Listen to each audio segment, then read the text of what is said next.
Hey, Coach and Pete here, NFFC Live, Player Profiler. We're streaming it. We're dreaming it. We're going to crush tonight. We are here.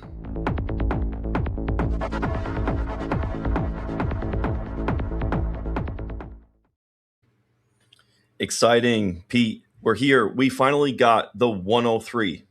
I'm so excited, man. The 103 in this draft. I couldn't be more pumped up right now. Team one, they're on the clock. They're on deck. The draft is going to start very soon, and I'm so excited. I'm 103. I'm thinking if it's not Bijan and Gibbs, I'm going to go with somebody like Jamar Chase. If it's 104 pre-show, we had talked about it, Pete. If it's the 104, I'm considering Amon-Ra St. Brown, but I think Gift Horse, I'm going to go with the 103 with somebody like Jamar Chase, shy of somebody goes and tilts the board and does something different. What do you make of that?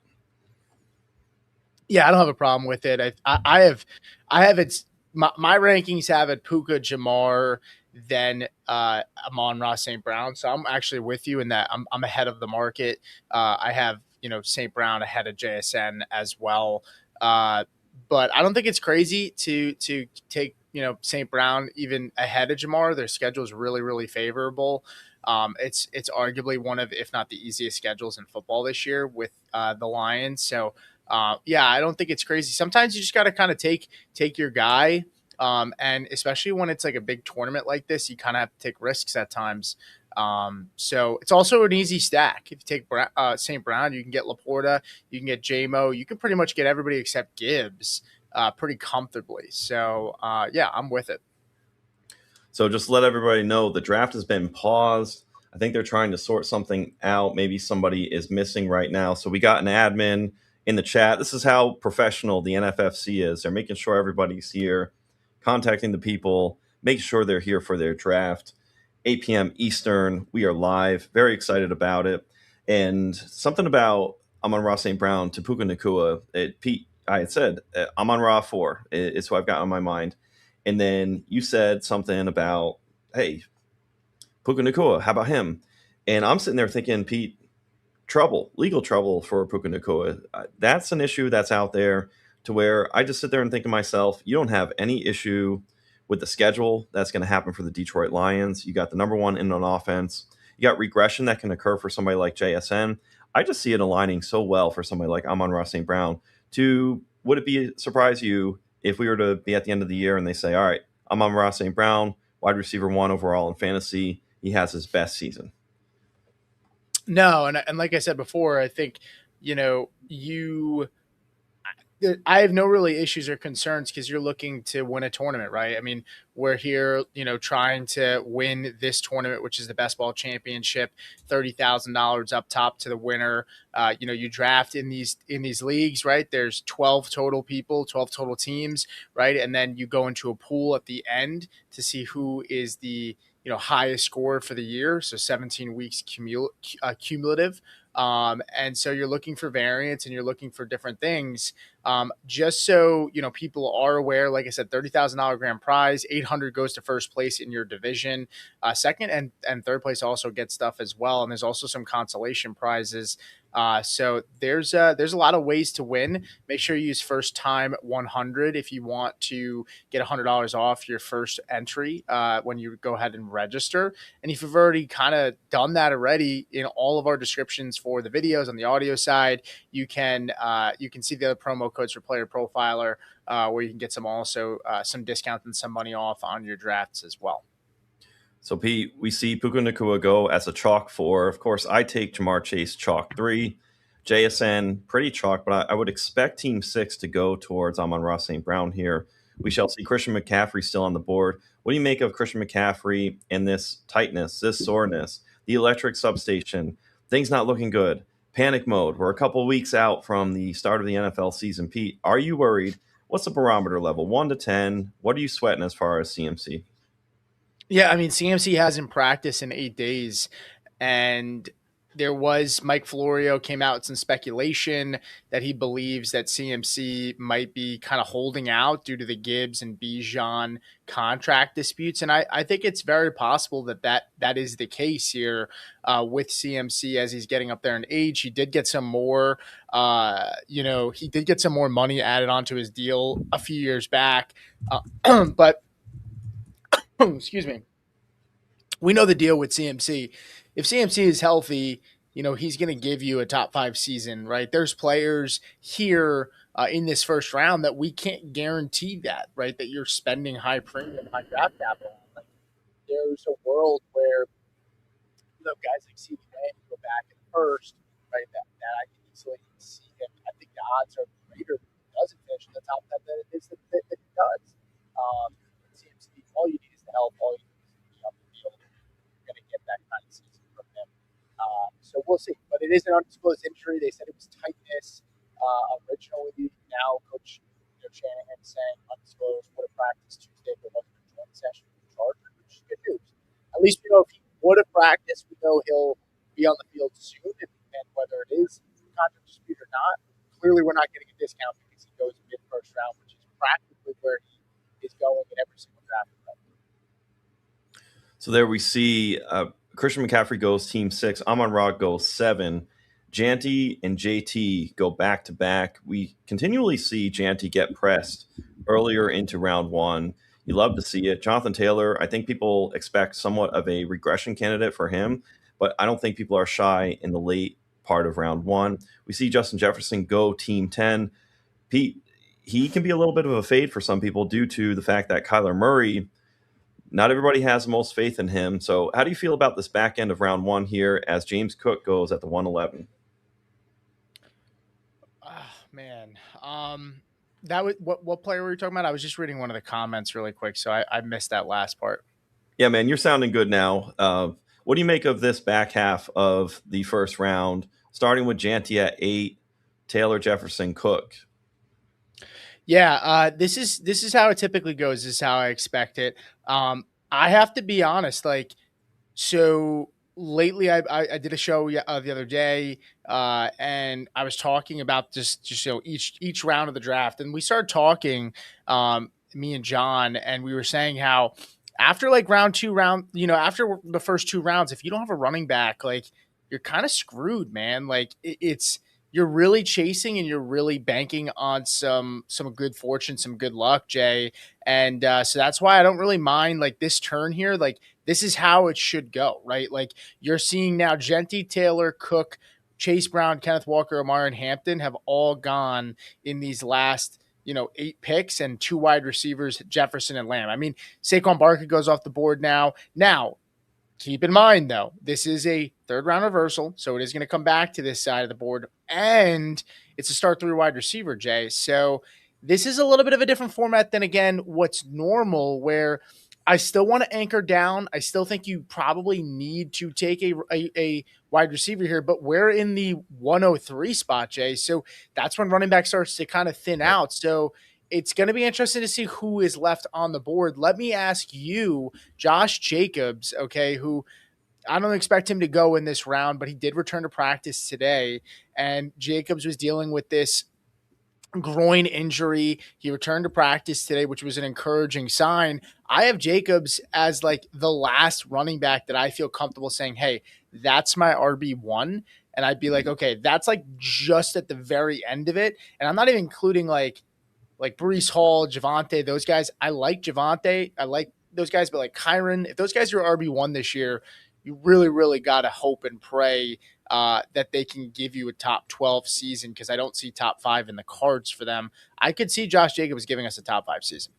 All right, on the clock, Pete, do you want Drake London, Malik Neighbors, or Chris Olave?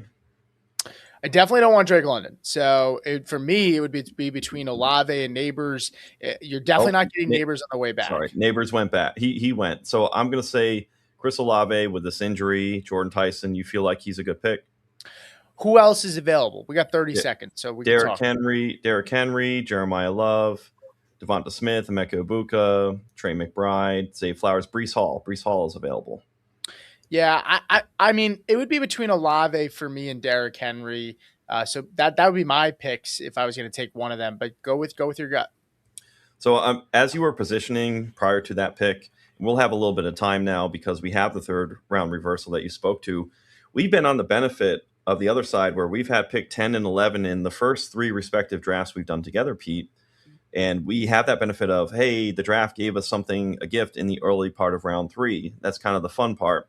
Whereas the beginning part of the draft, we have to consider what our build is, and we're at the mercy. Because I went Jamar Chase, there was a run of those running backs. And to your point, me going Chris Olave, I like that pick, but now I may be cornered into the fact that I may be a zero running back team, and we may have to do some catch up, and it may be some bulk share of maybe it's guys like a Quinshon Judkins, maybe it's guys like a David Montgomery and a Jadarian Price that I have to start patching it together. Jonathan Brooks. It's not the prettiest thing, but again, that's at the cost of I got two elite premier players in Jamar Chase, who is a slate breaker, and then Chris Olave, who we've gotten the news about Jordan Tyson being out 2 months, ramping up for October. I don't even know if he's going to be ready by then.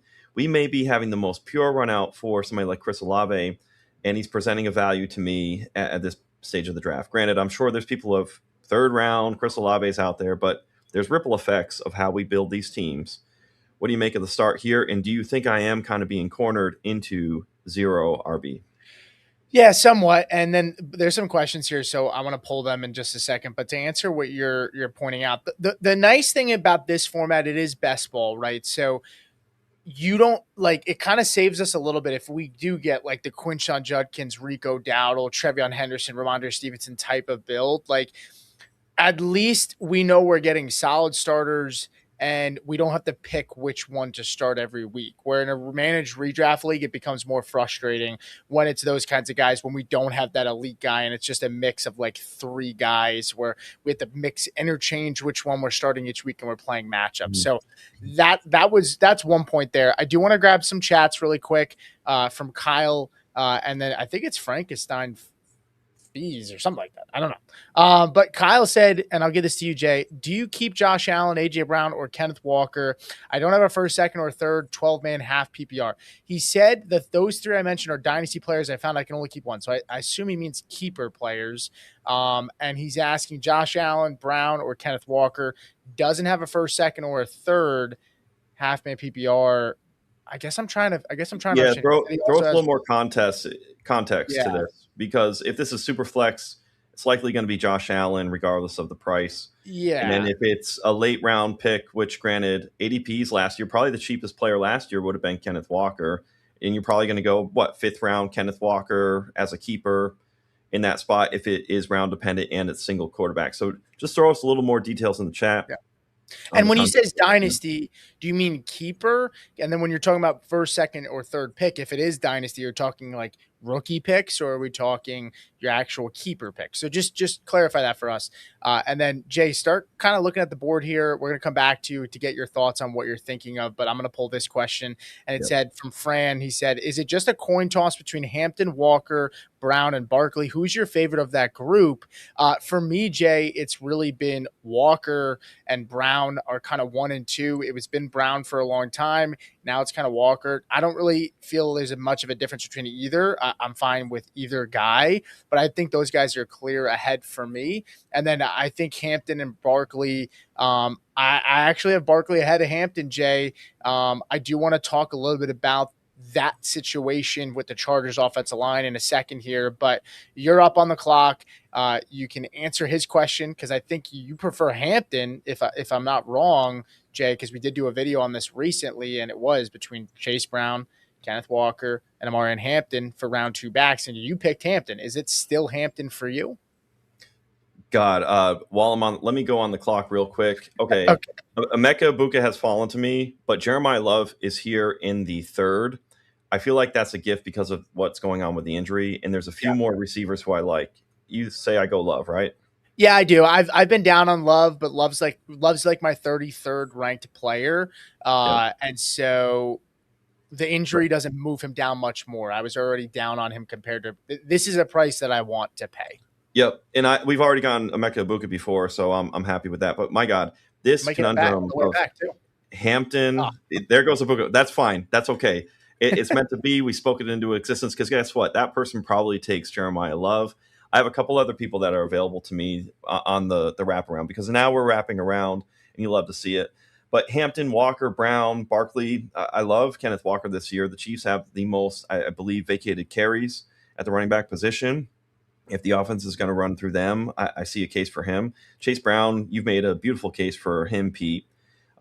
Why wouldn't Saquon Barkley just have a bounce back dead cat bounce season from 2 years ago, and then he breaks fantasy football when he does something like that. And Hampton actually may look like the most timeshare type of running back of this bunch. So I love me some Omarion Hampton. This is Yeah. where you really want a lot of shares of different formats because it's such a chunk from Ashton Janty all the way through about Devon Achan in a lot of formats, clumping into round two. It's Yeah. tough to come away. It's like Pokemon, got to catch them all. All these running backs, you just cannot get enough of in one draft or 5 drafts. It's like you just need more drafts. Inject it into your veins, man. Well, So we I also hope need I hope that we answered the question. While we're on the clock, though, I got Tedero McMillan, mm, Garrett Wilson, and Travion Henderson, Cam Scadbo. What do you think?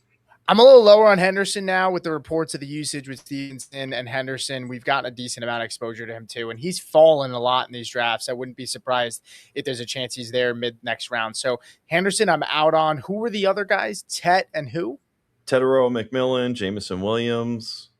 We got Terry McLaurin. What about, is Josh Allen still available? Yes. Should I go with him? I don't usually take quarterback high, but I mean, he's falling here in the 4th round. Josh Allen. I have a rule where it's like, I mean, when the elite quarterbacks slip, you got to take him. That's a really nice value at pick 39 for Josh Allen. All right, I'm going to go with it. Something different. It's not my norm, so I'm going to veer venture. It's way less pressure. DJ Moore is looking like DJ Moore and not DJ Less. He is a stacking partner. I imagine he'll go between now and then. If Yeah. not, I take the gift that's there. But we know you can rattle down some other players in the Bills offense. You don't have to permanently stack in all these formats. You can get cumulative points. So, yes, there is a Dalton Kincaid later, but we can also speak to the fact that I'm setting up for a Tyler Shuck. I'm setting up for a Joe You Burrow. get Jared Goff too, Jay, and that's Exactly. still with. Oh well, no, you didn't take St. Brown. You took Chase. No. Yeah, Hey, we sure. talked. I got you so far down that line, but yeah, I like that, and the pressure's off on me at quarterback. Somebody who can. You don't necessarily need correlation with Josh Allen. He could have a 30 to 40 burger where he spreads the ball around, and there's 2 touchdowns up the gut, and it's not a lot of pressure. But funny enough, I had Tedero McMillan on the clock there. Jameson Williams we spoke to, and they were the very 2 next picks. So cannot say enough about the NFFC format, Pete. How sharp everybody is, and we got a couple different promo codes. Let's talk about this one. First time drafters use promo code first time 100 during your registration at playnffc.com/profiler. You get $100 off any initial entry of $150 or more.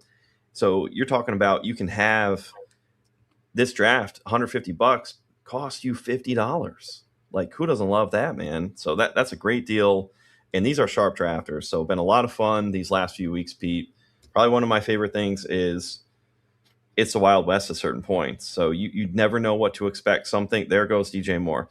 Yeah. You don't know what's going to happen. You get sniped here, and then you snipe other people. It's a whole lot of fun. It is. It is a lot of fun. I do want to mention one thing with Hampton too, because I did put this out there, and I think people are overrating the Chargers just a little bit, Jeremiah. Look at this offensive line for a second. I'm going to go through it really quick. Rashawn Slater recovering from a ruptured patella tendon, who we've seen a lot of guys. It's very hard injury to come back from. He's already suffered a setback and he's missed practice in the past week.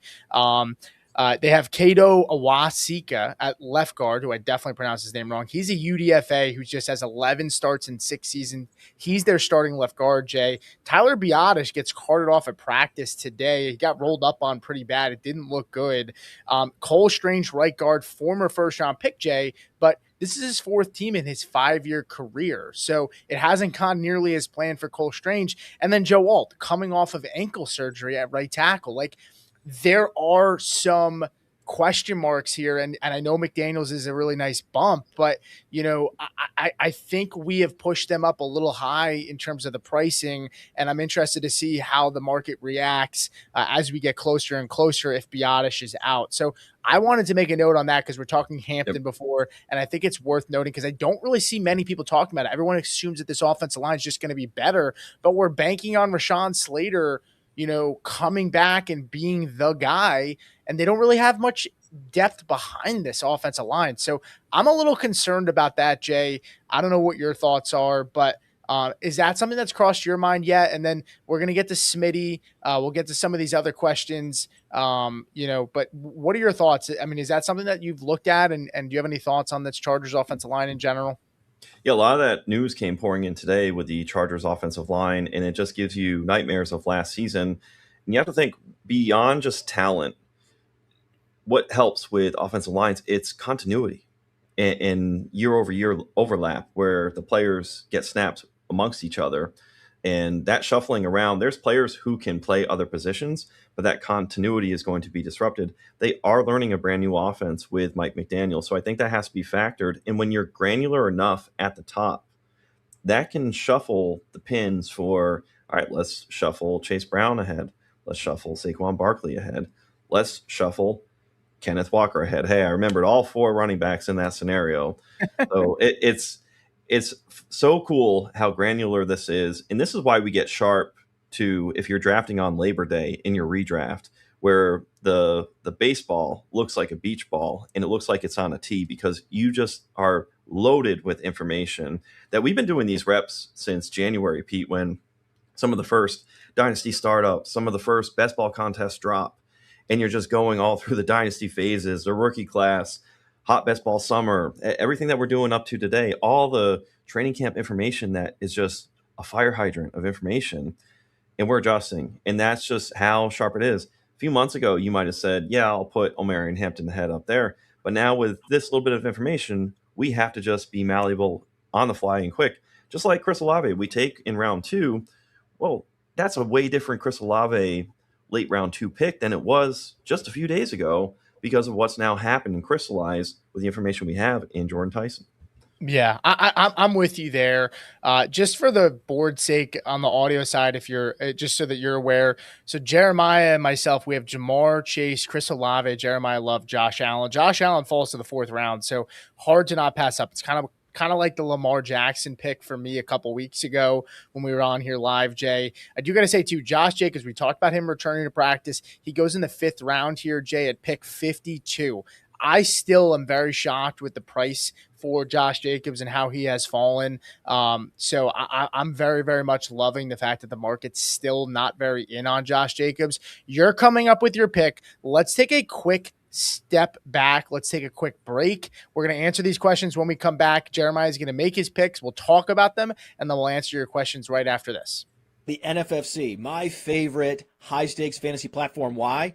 Third round reversal, Kentucky Derby draft slot allocation. So it's a lottery-based system where you can put in your preference, where you want to draft. It's full PPR. There's 3 receivers. It's the best place to play fantasy football, especially for high stakes. And now they've combined with the FFWC, they have a lot more contests to offer. In fact, they have the double crown bonus where you can join the NFFC Primetime. And if you win that, 300 grand. You can also join the Circa World Championship, and that's 200 grand. You win both, you win $1 million. So go to playnffc.com/profiler and check the show description for a number of promo codes you can use. First time 100 to get $100 when you sign up, but also every time you sign up for a new contest, we give you codes to use to get discounts on those entry fees as well. Thank you to the NFFC. They make our podcast network what it is.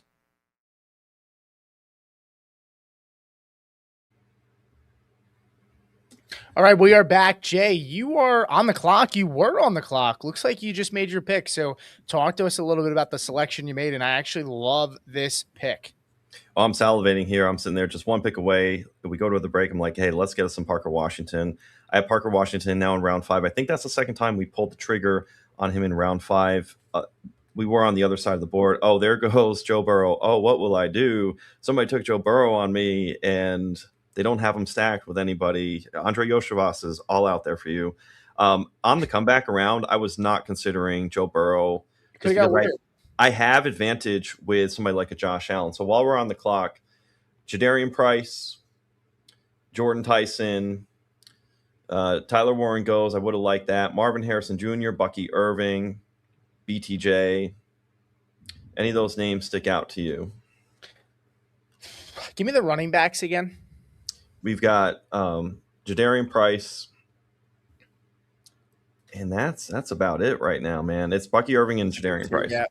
Yeah, big tier gap, it sounds like. I mean, I don't want to chase these guys. It sounds like the receivers are better. Go over the receivers. You got about 15 seconds left. Marvin Harrison, Jordan Tyson, DK Metcalf, Brian Thomas. Yeah, I don't mind taking Brian Thomas if you think you might want to take a shot on T-Law as a stack.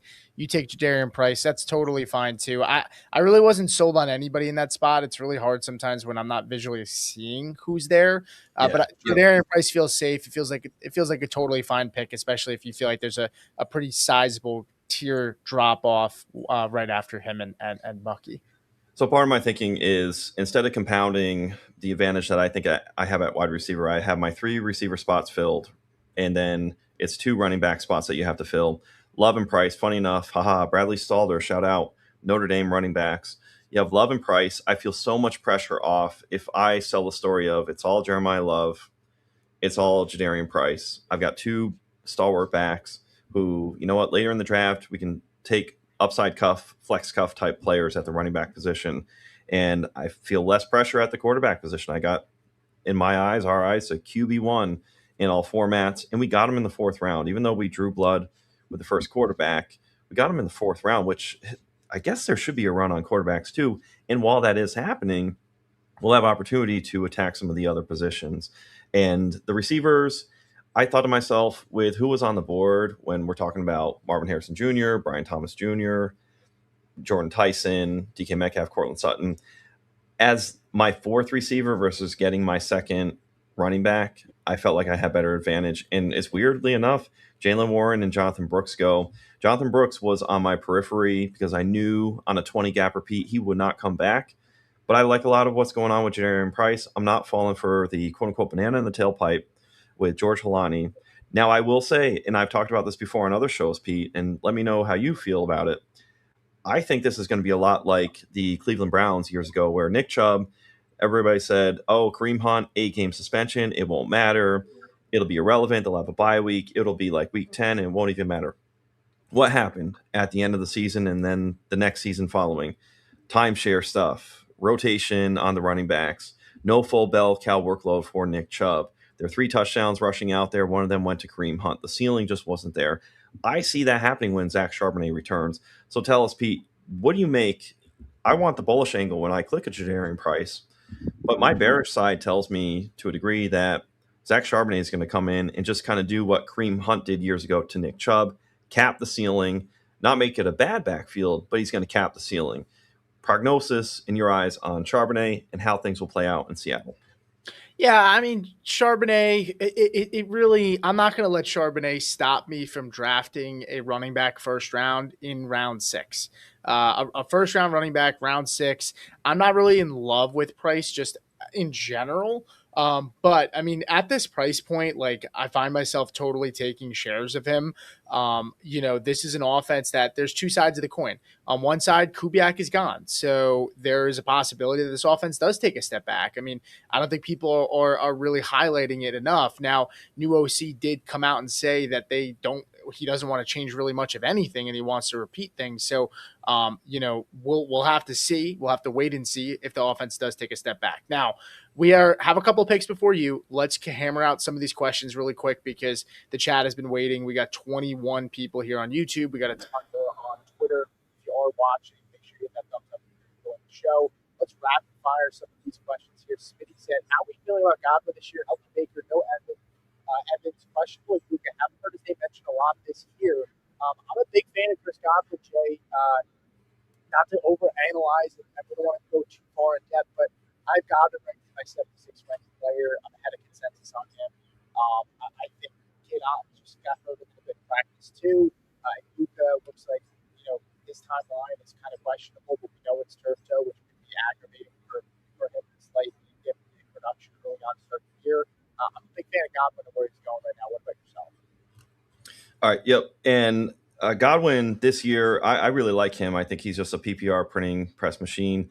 Out of the slot, Chris Godwin will generate 33% target share in his career versus I think something like 21% out wide.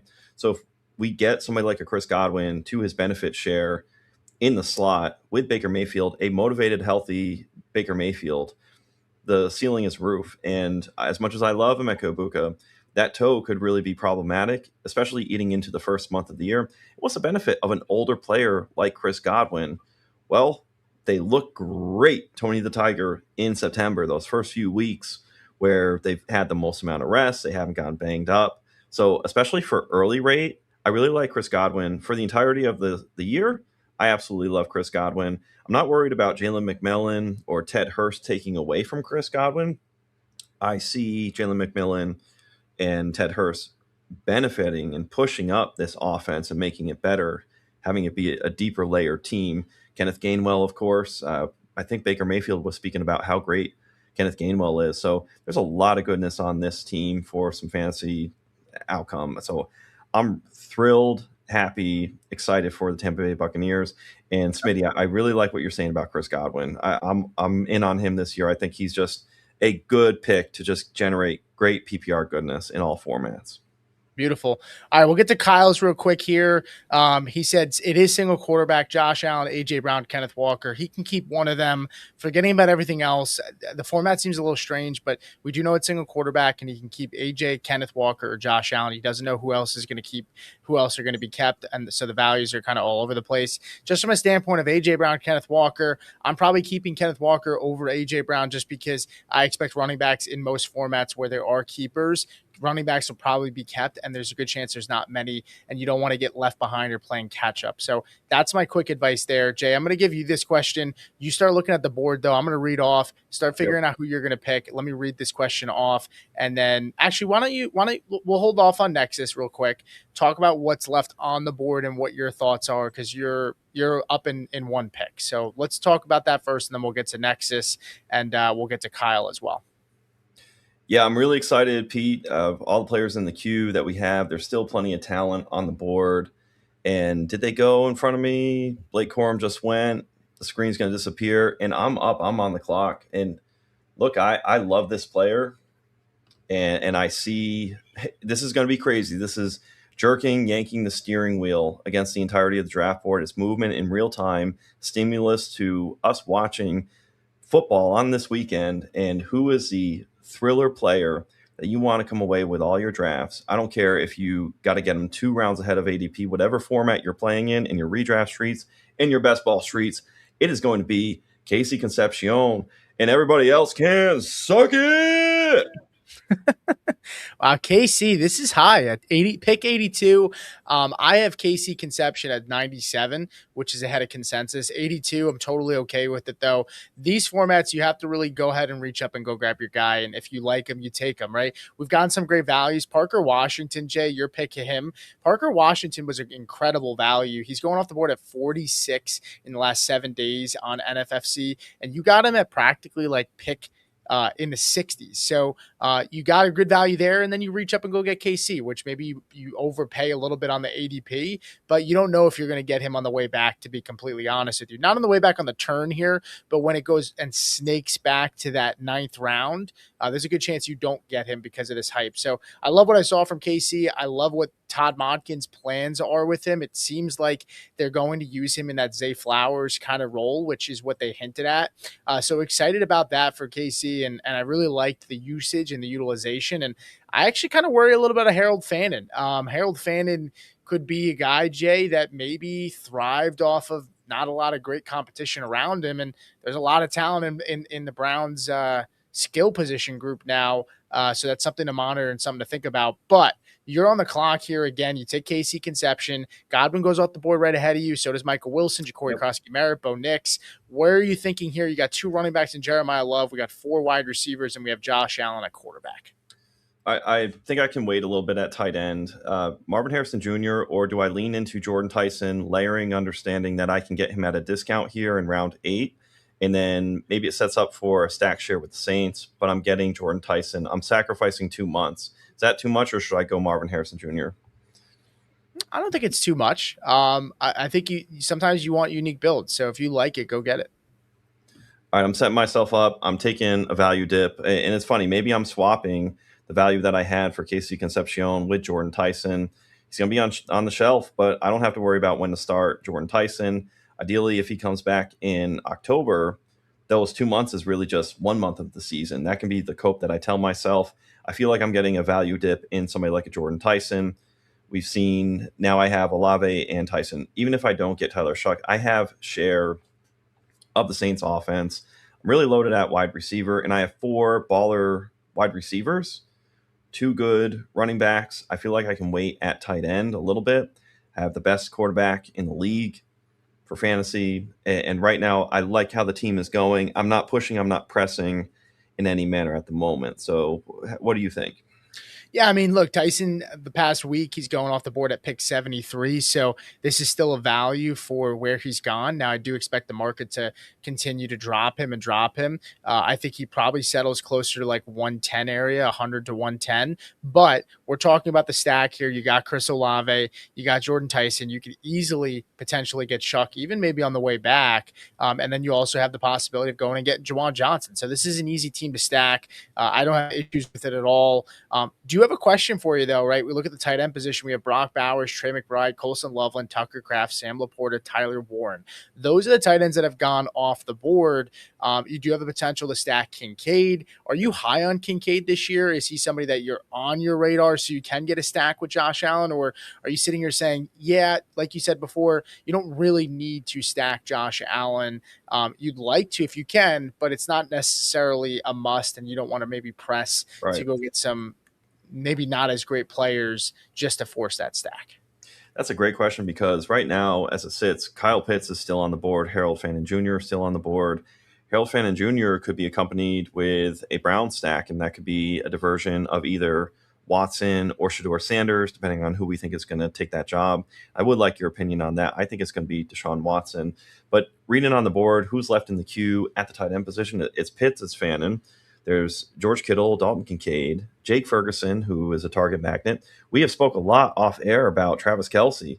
Pete, if he was a top 5 tight end last year, Travis Kelce, with just 5 touchdowns, just on this one stat alone, if you get 5 more touchdowns, double-digit touchdowns, 10 touchdowns next year for Travis Kelce, he could be tight end 3. It's just wild how so many people are just sleeping on him, and he is buried. Pick 121 in ADP. Isaiah Likely. There's so many value plays. Dallas Goedert. We drafted one of the teams that you had. Mark Andrews is on the board. So again, as we're trying to build this team, there's no tight end premium. If this were another platform where it had a little extra juice to the tight end, I think we would be sitting there, Pete. Now, that's not to say, but the person who's getting Bowers round 2, had Bowers come back to me with the second pick, chase Bowers and get positional advantage, absolutely. But you don't press. Essentially, if you get it, you're happy. If you don't get it, you're just cool as a cucumber. Yeah, we don't want to press stacks too much here. Going off the board for those on the audio side, Rico Dowdle, Tony Pollard, Romeo Dobbs are the last 3 guys off the board. Alec Pierce goes off the board. His ADP has been slipping. They're now saying that they think he's going to play week 1. They did sign Keenan Allen last night. Josh Downs also goes right behind Alec Pierce. So very interesting. I've moved Alec Pierce down in my rankings. He's now pick 105 or ranking of 105. I'm not really clicking on him. I don't find myself doing that very often. Let's grab some of these questions real quick because we have a little bit of time before your next pick. Let's go to Nexus, who said, hey, guys, I have a question. I drafted Jackson Dart in round 8. Majority of the quarterbacks were taken, including Herbert in round 7. Did I make a decent pick? Nexus, I hate to be that guy, but I don't love taking Jackson Dart in round 8. Round 8's like, kind of depends. I mean, it's somewhere around like the 90s to 100 range. I mean, it's not the worst in the world. We need to know who is left and who's available. It sounds like he's saying, Jay, that there wasn't much left, but I'm not really that high on Dart this year. So I think there's other players that you can get for cheaper that are not going to be far off from his points per game difference and may even finish ahead of him, like a Patrick Mahomes, like a Tyler Shuck, like a Baker Mayfield, like a Brock Purdy, Jared Goff. Like all these guys feel like much better ecosystems. And so I'm not super high on Jackson Dart. But Jay, let's move on here really quick because you're getting close to making your pick. I'm going to pull up one more question here. Kyle said probably hit tight end on the 9-10 turn, which is coming up. And he sent that text message in a little while ago. Kyle Pitts goes off the board. Harold Fannin now goes off the board. We just talked about tight ends. With the way the board is settling now, are you considering going tight end here still, or are you probably going to continue to push the position? Man, we have so many players that we can just go with the tight end. I'm not really worried about it, but I am going to make sure that I go and get myself Jonah Coleman. Jonah Coleman will not come back. I am so thrilled, excited about him. I know you love the Denver Broncos, Pete. I'm looking at stimulus of, okay, I see J.K. Dobbins go. I'm going to take Jonah Coleman. There's a lot of different stack share that I want in this team, or pair share of some players that are desirable. But I'm sitting here. I want it all. I'm greedy. I want Jonah Coleman as my RB3, high upside team. Pressure off. I still have good quarterback outs that are going on this team. There goes Dalton Kincaid. So I don't have to, he's not going to come back to me. The decision is made. I don't have to. I was considering Kincaid, but I don't necessarily feel like I have to force it. I see a narrative where Allen and Kincaid breaks out. All of a sudden, it's a great stack that you want. But I really love the fact that I can get some Jonah Coleman. And again, I think we can get some war value at the tight end position. Maybe it's somebody like Juwan Johnson, who's another beneficiary of this Jordan Tyson injury.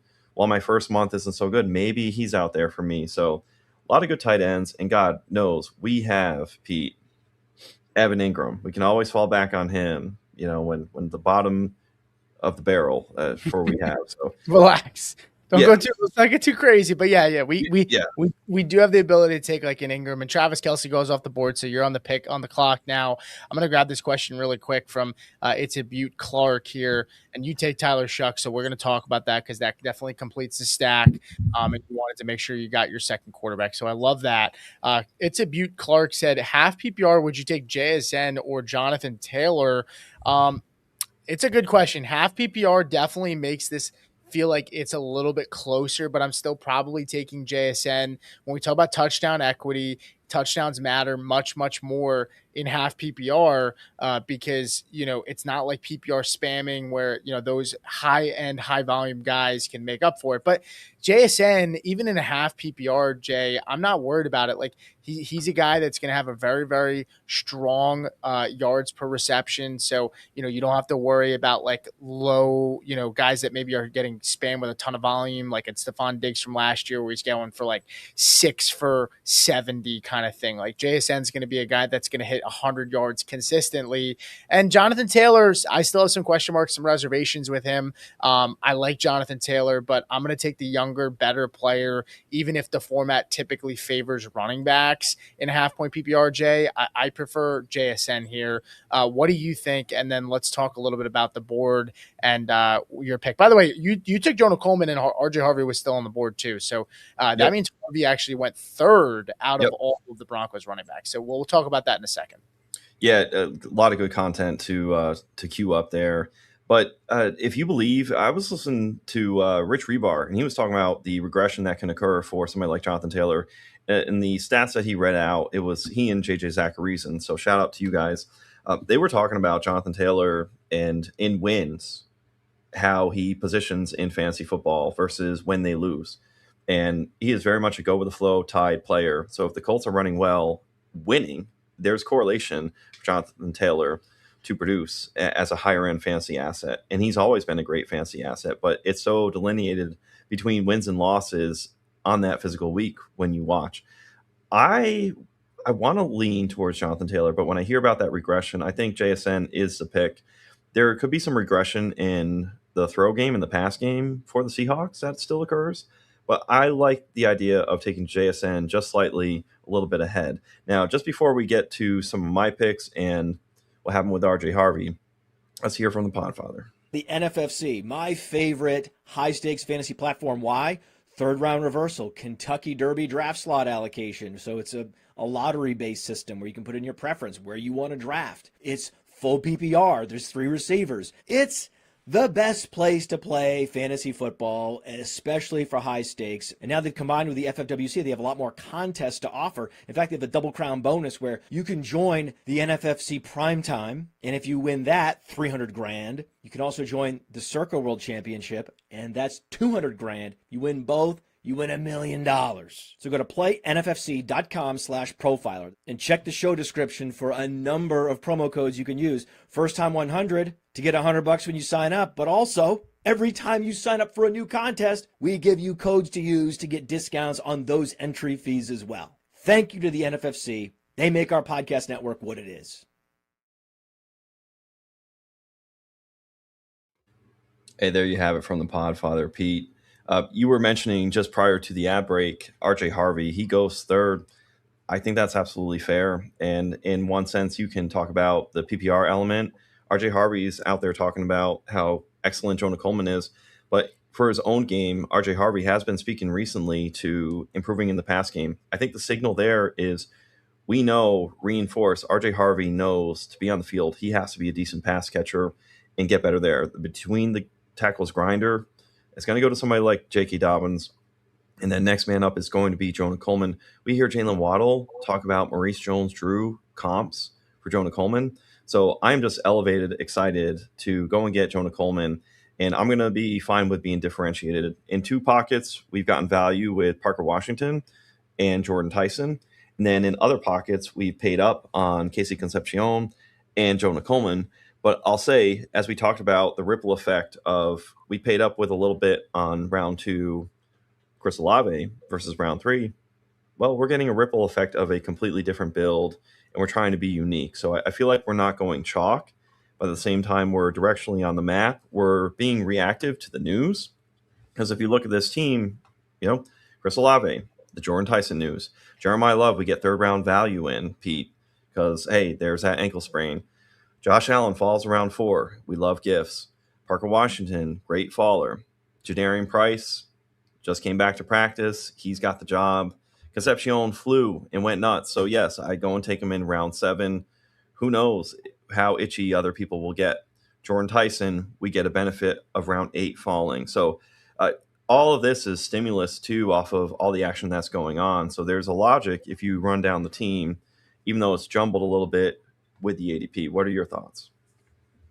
Yeah, we definitely took some advantage of the injury news, and I talked about it on Twitter the other day. Like, the people, we're all victims of getting upset when we see our favorite players or guys that we like going down, getting hurt, but we really haven't seen anybody major go down outside of like Jordan Tyson. There really hasn't been anybody that's like, oh my gosh, like this guy, you got to drop him down super far in your rankings. But we're getting value dips. Like we're getting people that are going cheaper because of that, right? Parker Washington, we got almost 10 picks past his ADP just because he's missed a couple of days, right? So I think that's like the way to do it. I would note on the Broncos thing really quick, I do disagree with you just a little bit here.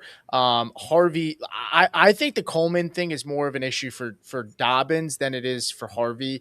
I've said that in the past, and I still firmly believe that. Harvey's going to be a guy that's going to probably carry the ball 6 times a game, right? But he's going to catch 4 passes a game, or he's going to get 4 to 5 targets a game. I firmly believe that that's going to be his role. I think he's got a very strong carved out role as the pass catcher.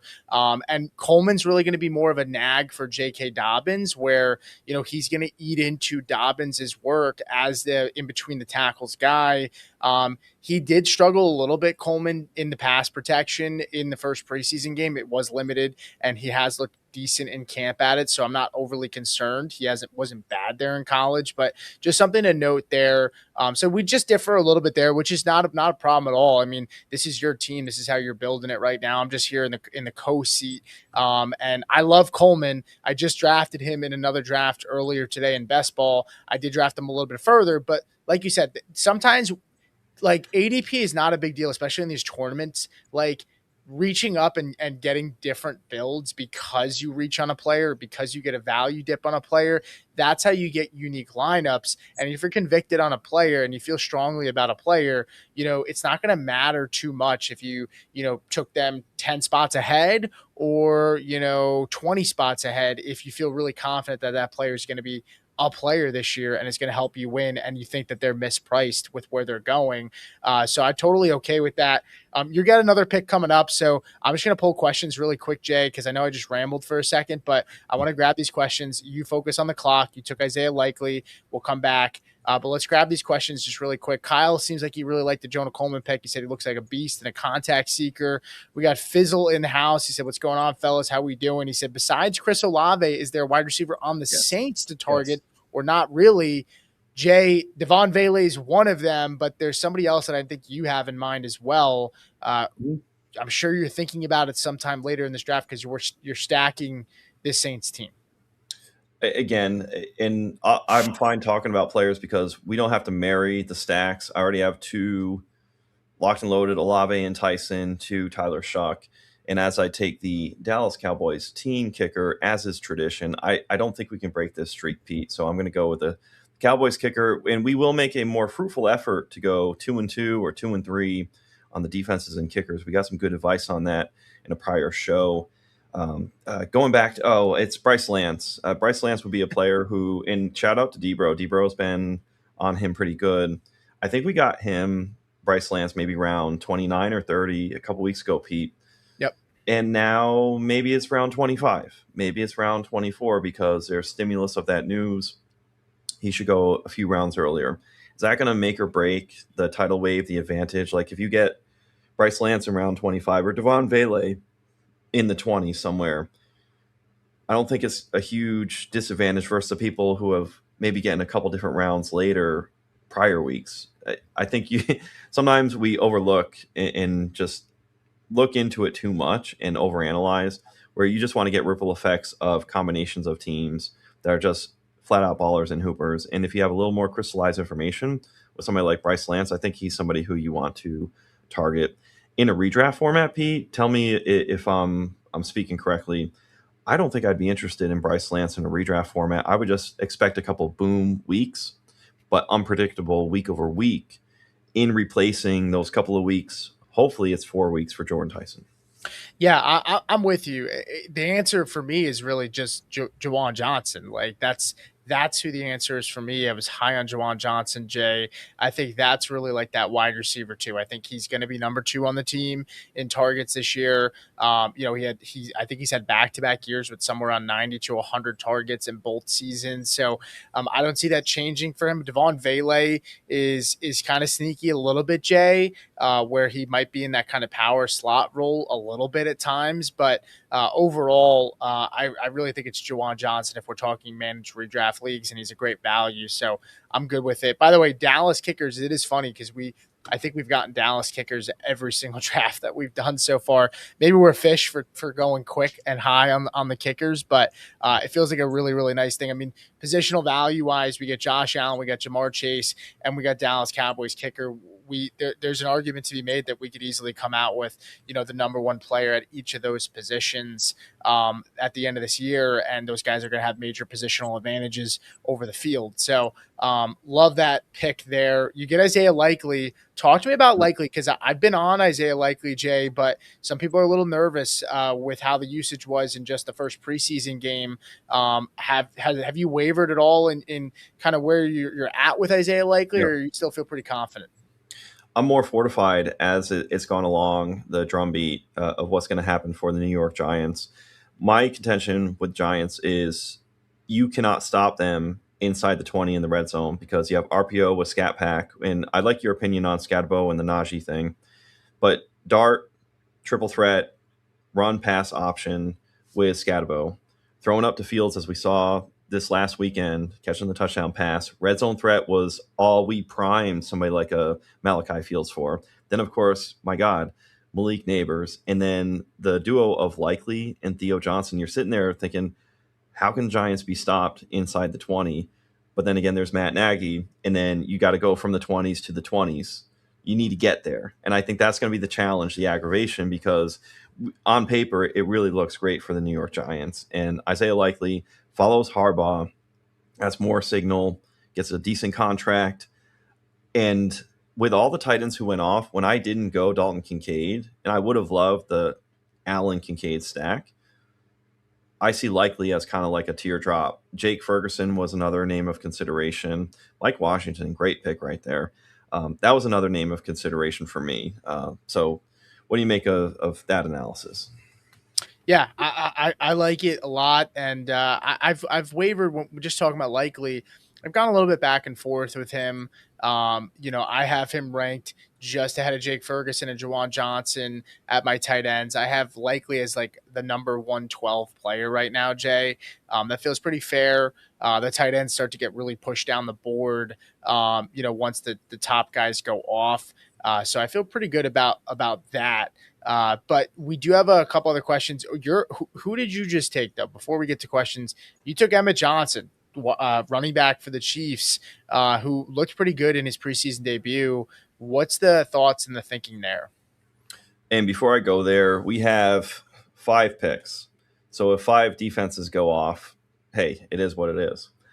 But Rams, Seahawks, Broncos, Patriots, Jaguars on the come around. I think we've ignored defense a little. We pushed it down. Yep. I think we got to build a little bit. There go the Rams. So Seahawks, Broncos, Patriots, Jaguars, Eagles. Who do you like the most? Oh yeah. I would say that I'm on Seattle the most. Rams obviously off the board. I think I'm on Seattle. Chargers have a great start to the year, by the way. They play like Arizona, and I can't remember the other team. They just go off the board, but that's kickers for the Chargers. But yeah, I prefer Seattle if you're sitting at this spot. Seattle and Denver are the two. I actually have both of them ahead of the Rams. All right, so I'm going to have Seahawks with Jadarian Price stack instead of the Denver Broncos. I'm going to go Seahawks. I'm going to click it. It's like taking your vitamins, taking your medicine. It's round 14. There's all these sexy skill position players that I would like, but I don't feel pressure at the quarterback position. Had Malik Willis fallen to me, he would have been a nice third quarterback that I would have considered. But with the quarterbacks on the board, I thought, you know what? I'm going to go and get a defense. Jawan Johnson goes. He would have been nice for stack share. There's somebody else being on the hunt for some of that blood in the water for the Jordan Tyson injury. So hat tip to team 5 going to get Jawan Johnson. But I like the fact that we got a preeminent defense. We have a preeminent kicking team and a preeminent defense in this format.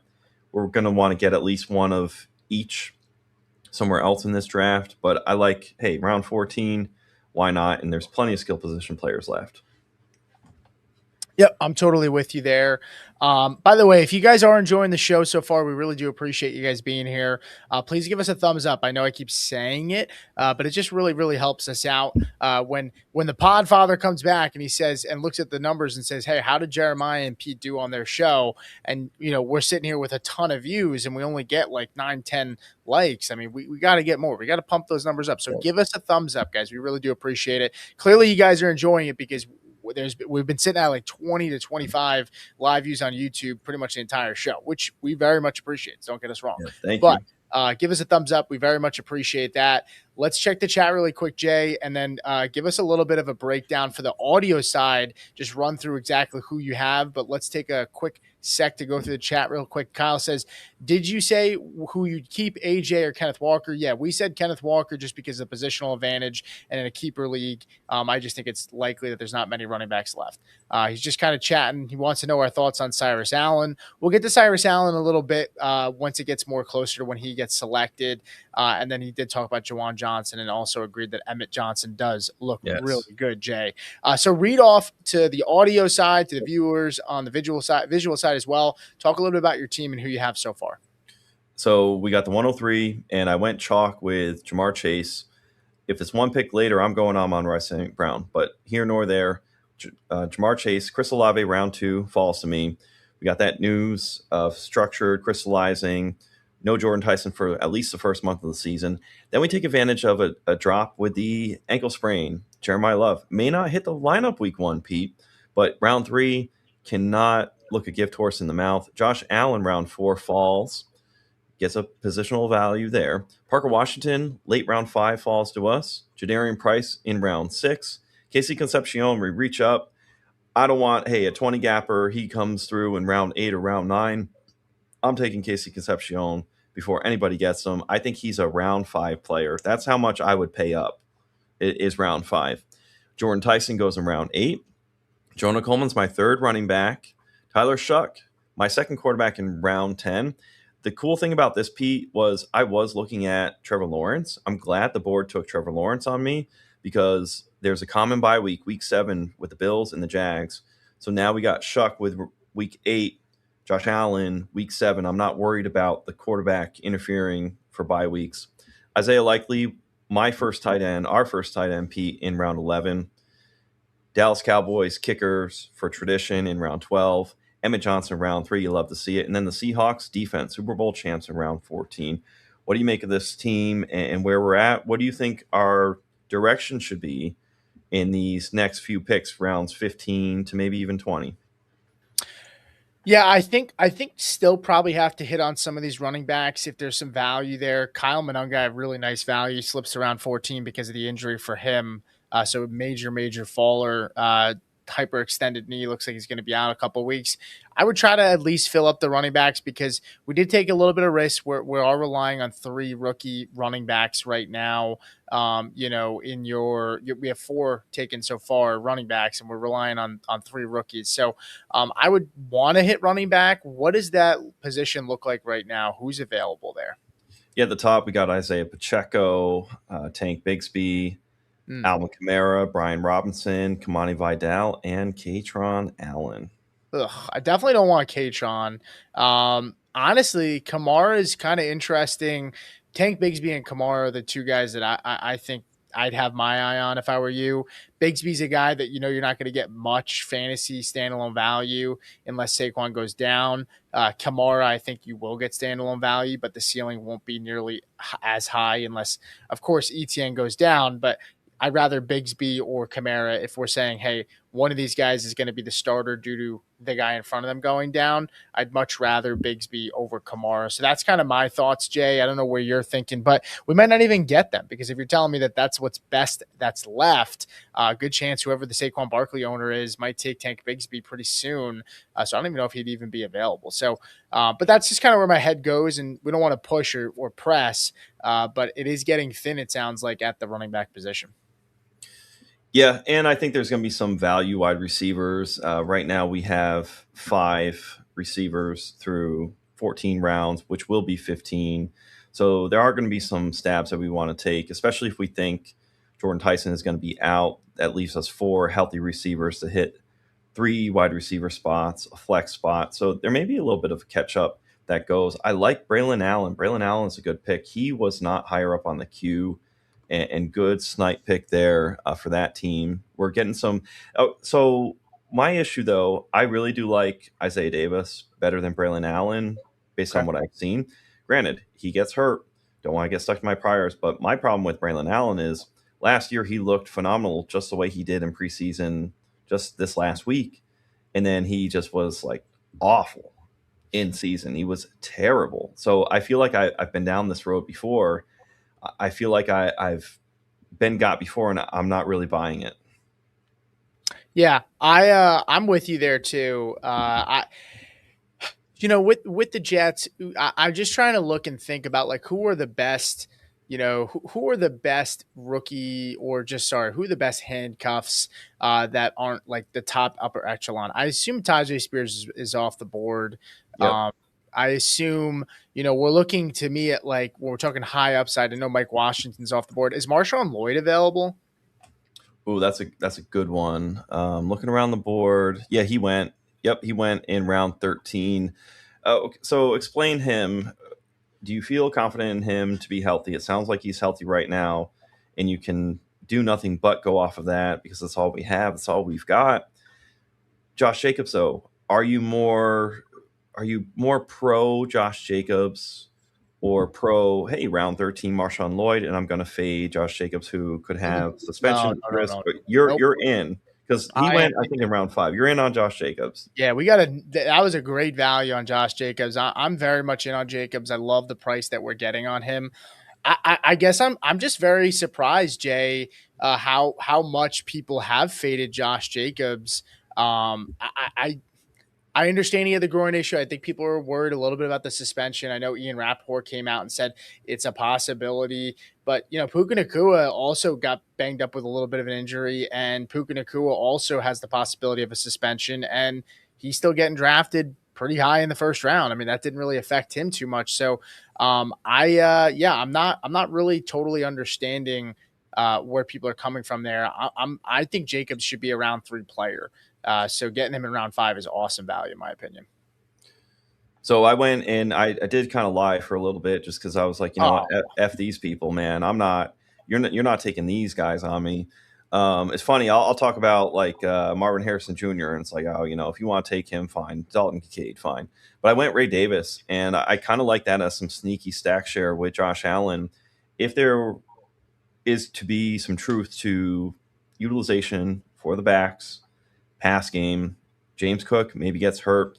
All of a sudden, there's that deadly duo of Allen and Ray Davis, and then I'm getting all point share of the Buffalo Bills in a sneaky manner in a lower rostered tournament setting share. The combo of somebody like a Ray Davis with Josh Allen, I think, is very sneaky, especially as I really would like Dalton Kincaid when I don't get DJ Moore with Josh Allen.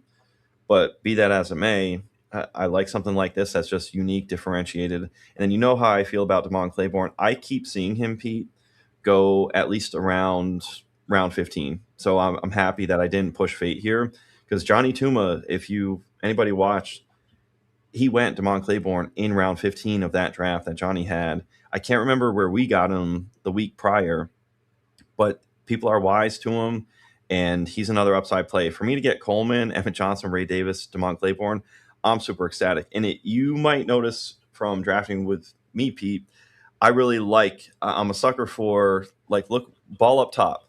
Jeremiah Love, Jadarian Price. And then it's Coleman, Johnson, Davis, Damon Claiborne, Shawn Michaels, super kick. We get an injury to any of these players, and my guys stay healthy for the duration of the season. I'm cooking with gas, and I have pushed up higher on the board. Advantage at quarterback, advantage at receiver. So probably the rest of the way, these next few picks, though, I'm going to ease off on running back, and I think I need to do a little catch up at receiver and maybe some depth at tight end. So Mr. Brad said he's in the 9 slot, and he took Josh Jacobs. That is who took Jacobs there. He's in the chat. Love that pick. Go to his team real quick. Let's read his team. Yep. Yeah. So he starts off JT, Saquon Barkley, great picks, Rashee Rice, Garrett Wilson, and this is the juxtaposition. He's sitting there. Hey, the board is going to give me Josh Jacobs. He takes Josh Jacobs round 5. Round 6, Drake May. Love that pick for you.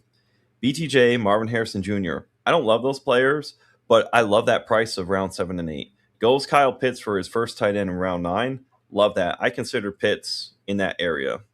And then we'll wait for that box to go away. RJ Harvey. So, hey, we're on the other side. We're the Spider-Man meme. He gets RJ Harvey round 10. George Kittle, great second tight end. Xavier Worthy round 12, good upside. Malik Willis. Hey, funny enough, I talked about, hey, if I could have gotten Malik Willis, I would have taken him. So hat tip to you. And then Denver Broncos defense, which we talked about, Pete. So it is funny, Mr. Brad, what you got going on there. Jawan Jennings, Jalen Naylor, Ryan Flournoy. I like those best ball upside wide receivers. So good draft in here, and this is very fun right now. He takes Keenan Allen, and this is how crazy and how much value we've gotten on Keenan Allen, Stephon Diggs, Deebo Samuel. We got Keenan Allen as our second to last pick in our last draft last week on Thursday, I think it was, Jay. Keenan Allen went off the board at pick 290. And that's not to say it's a bad pick that you took him here, but it's more about how crazy it is that the changes we see of we knew Keenan Allen was going to go to a team, and yet he continued to fall and fall and fall and fall. It was the same with Stephon Diggs, who now goes sometimes in the top 100, and Deebo Samuel, who goes somewhere around the top 100, pretty close to that too. So I still like the Keenan Allen pick. I think you're going to get in a best ball format like this. He's a floor pick, and it's a start 3 wide receiver. You're going to get a lot of floor with him on a weekly basis.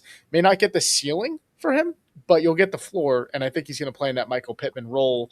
But do you want to get to this next question here from Griff? what'd you call him, Griff, said, would you rather keep Emeka Egbuka for a 6th-round pick or Quinshon Judkins for an 11th-round pick, full PPR redraft? Man, that's some intense value on Judkins, Jay. Just for reference, I'm going to tell you where these guys are going on ADP in the last week for NFFC. Quinshon Judkins goes at pick 58, Jay. And Emeka Egbuka definitely much higher than that. Let's see if I can find it, Jay.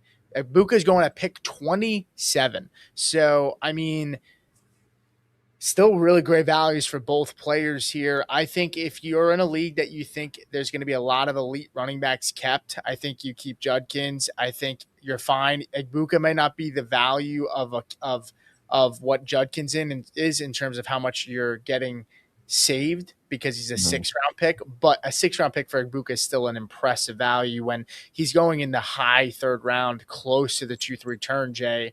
So I would still prefer probably Egbuka here in a vacuum. But if running back's going to be scarce, I'll take Judkins. Well, how about thought experiment of, can I get Judkins in round 11, and with this injury, can I get Emeka Egbuka in maybe the 3rd round? I might go for that versus you go in the 6th round, get Egbuka, have him the safety, the shorty, but then have to get Judkins in either probably round 5 because you can't go back and get round 7 Quinshon Judkins. So that would be the only juxtaposition I'd be in there. Look, Pat Bryant goes, that kills me. Terrence Ferguson, Brad, great pick. I was right on Terrence Ferguson. He was somebody who I had my eye on. 13 personnel. The Rams last year had something like, in 13 personnel, 20 touchdown passes by Matthew Stafford, 0 interception. So if it ends up being Terrence Ferguson, I think that's a great pick in round 17. Brad, you and I, we have a mind meld, so I really like what you got going on there. I'm going to make this pick tight end value. I'm going to get somebody in Greg Dulcich, free points, just free Miami Dolphins points in somebody like Greg Dulcich. I need a second tight end. Round 17, what a spot to go and get him. And amongst those tight ends, Dalton Schultz is another PPR target monster. We got him in a prior draft, though, Pete. So great pick on Terrence Ferguson, Brad, just to keep covering your team and what you have going on. So you love to see it. And then, by the way, did I get it wrong? Hold that thought. Basher said someone has given me Puka Nakua. They want Egbuka and Godwin in PPR redraft. That's a smash for me. I don't know if you get that gong. Is that a good one? I heard it. It was good. It was good. Enough. Whatever. Yeah, it's a smash for me. I mean, look, I could I see a world where you're maybe a little bit concerned because of Puka with the injuries, whatever. Yeah, but you're going to have a massive headache rostering of Puka and Godwin, Jay, and not knowing who to start. If it's best ball format like this, totally understand it. You don't got to worry about it. But in a situation where it's managed redraft PPR, like he's saying, it's very, very easily Puka Nakua. That should really be like Egbuka and like a running back, or Egbuka and a much better player than Godwin. And I like Godwin. There's a world where Godwin finishes ahead of Egbuka this year. But on face value, where we are currently with values of players before the season starts, that second player's got to be better than Godwin. So that's a really awesome value for him. Also, I see Emeka Egbuka being a round 1 player in one quarterback formats next year. Yep, I know. That is your bold prediction. But with that said, Puka Nakua is already there, so you don't even have to force it. So yes, go with Puka Nakua. It's a no-brainer. And this next player, I'm going to go because I don't know how much longer he's going to last on this board. And a week ago, we could have let this player be buried, but it is Caleb Douglas. It may be the wide receiver 1 on the Miami Dolphins. So a sneaky little thing I've done, Pete. I've gone and gotten Caleb Douglas, Greg Dulcich. We can talk about Cyrus Allen, Ted Hurst. Great picks here.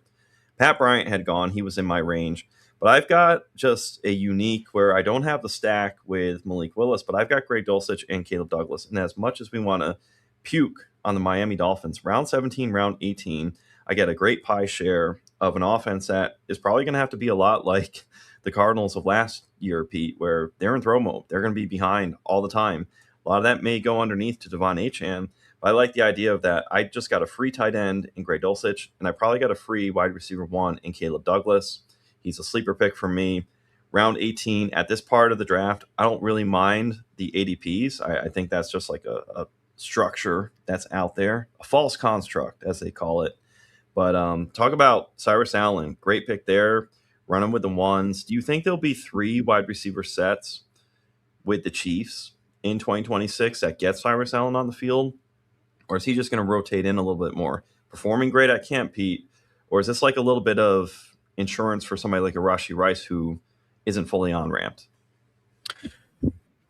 You know what? I think it's really more concerning, you know, for the 2 wide receiver sets, like Xavier Worthy is going to be that burner down the field, so I don't think he gets pulled off the field.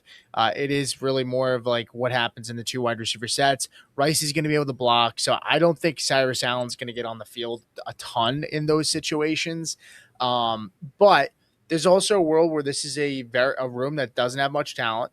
Cyrus Allen has looked good in camp so far, and maybe in a crazy world, Cyrus Allen ends up getting enough or doing well enough to get on the field more. But this is going to be more of a run, not a run first team, Jay, but they're going to run more than we've seen in the past, which is not hard to do. They have not really ran the football a ton.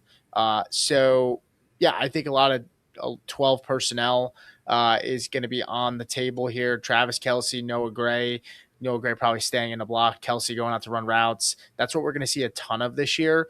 And Cyrus Allen's really nipping at the heels, and he's also behind 2 guys that Worthy's already got banged up at practice. So is Rashee Rice. So those guys also have injury concerns. So he's a very, very nice insurance policy on those receivers in that round. I do also want to let you know, Mr. Brad said he really wanted Douglas to stack with Malik Willis. So you stole Douglas with him.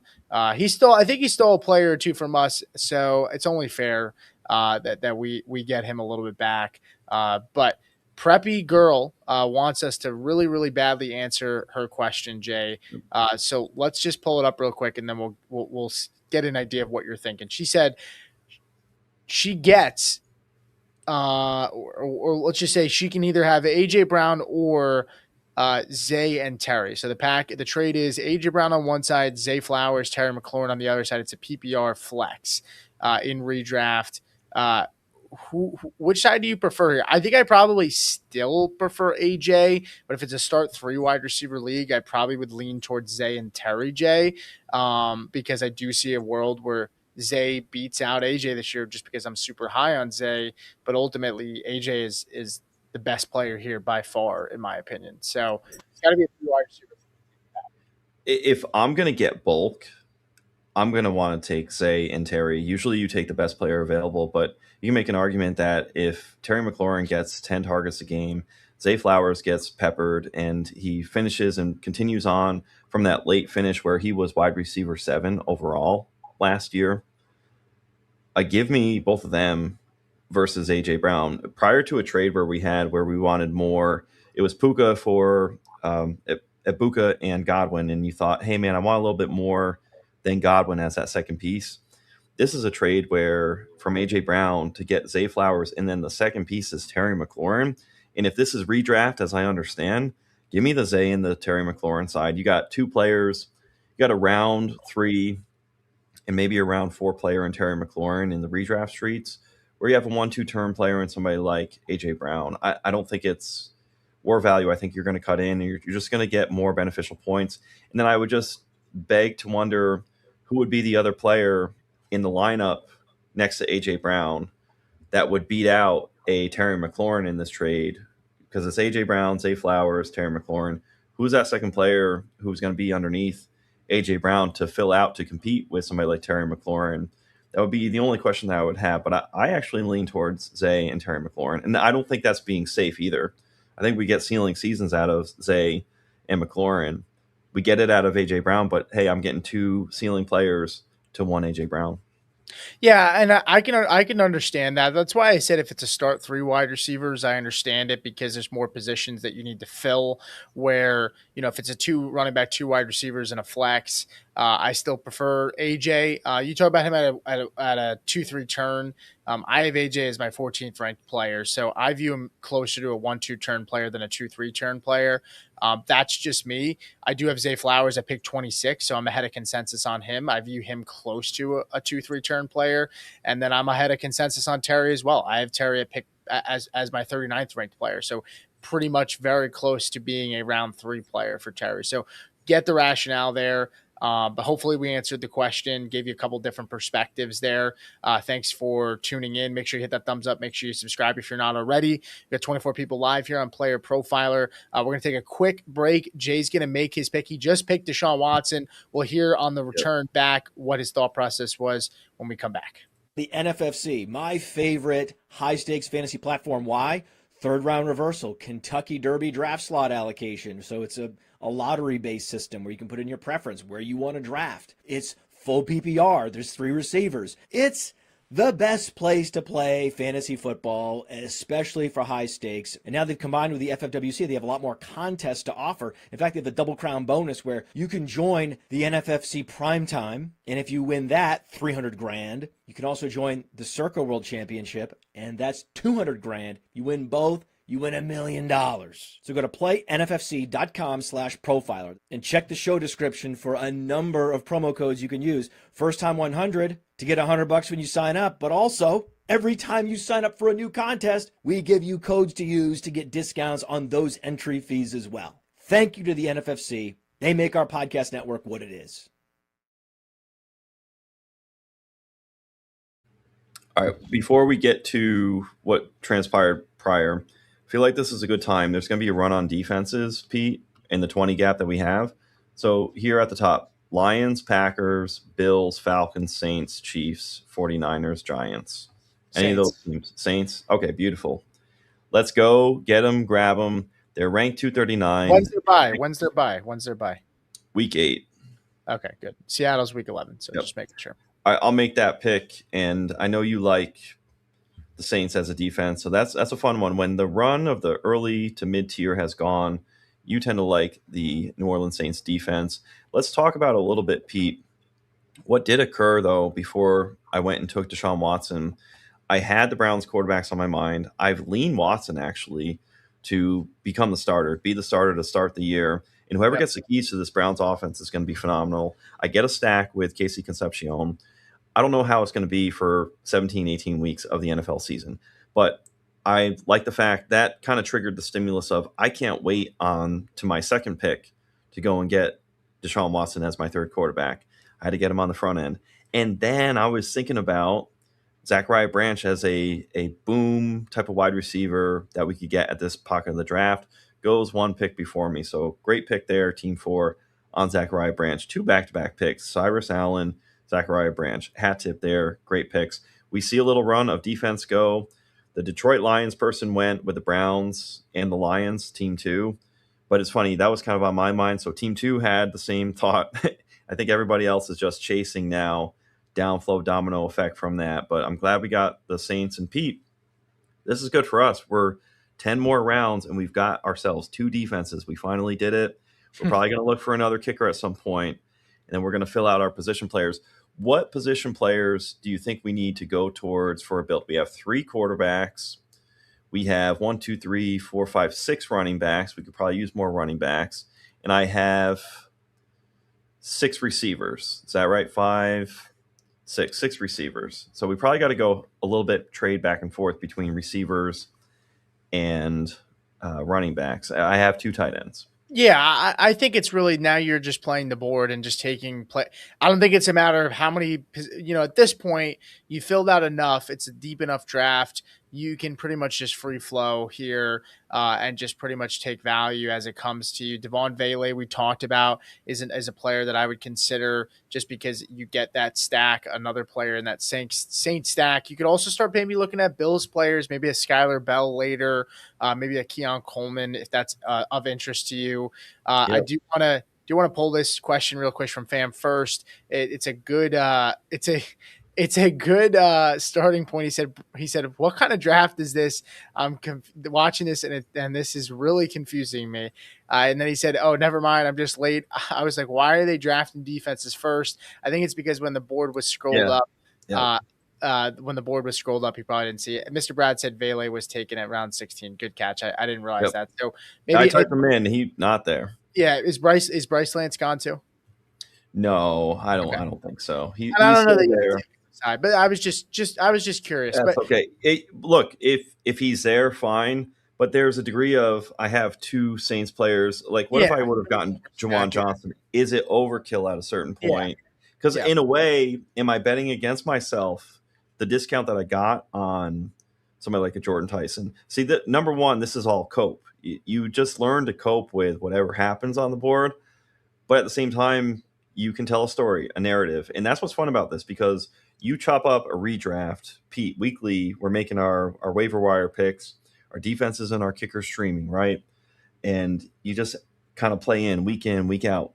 On this, it's like you're opening up a book, you're reading a chapter. A draft is a chapter, and you're enjoying what goes on. And then the next chapter is something different because it's a different draft.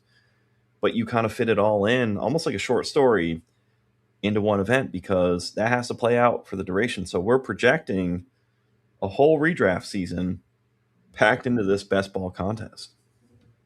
yeah. I'm totally with you there.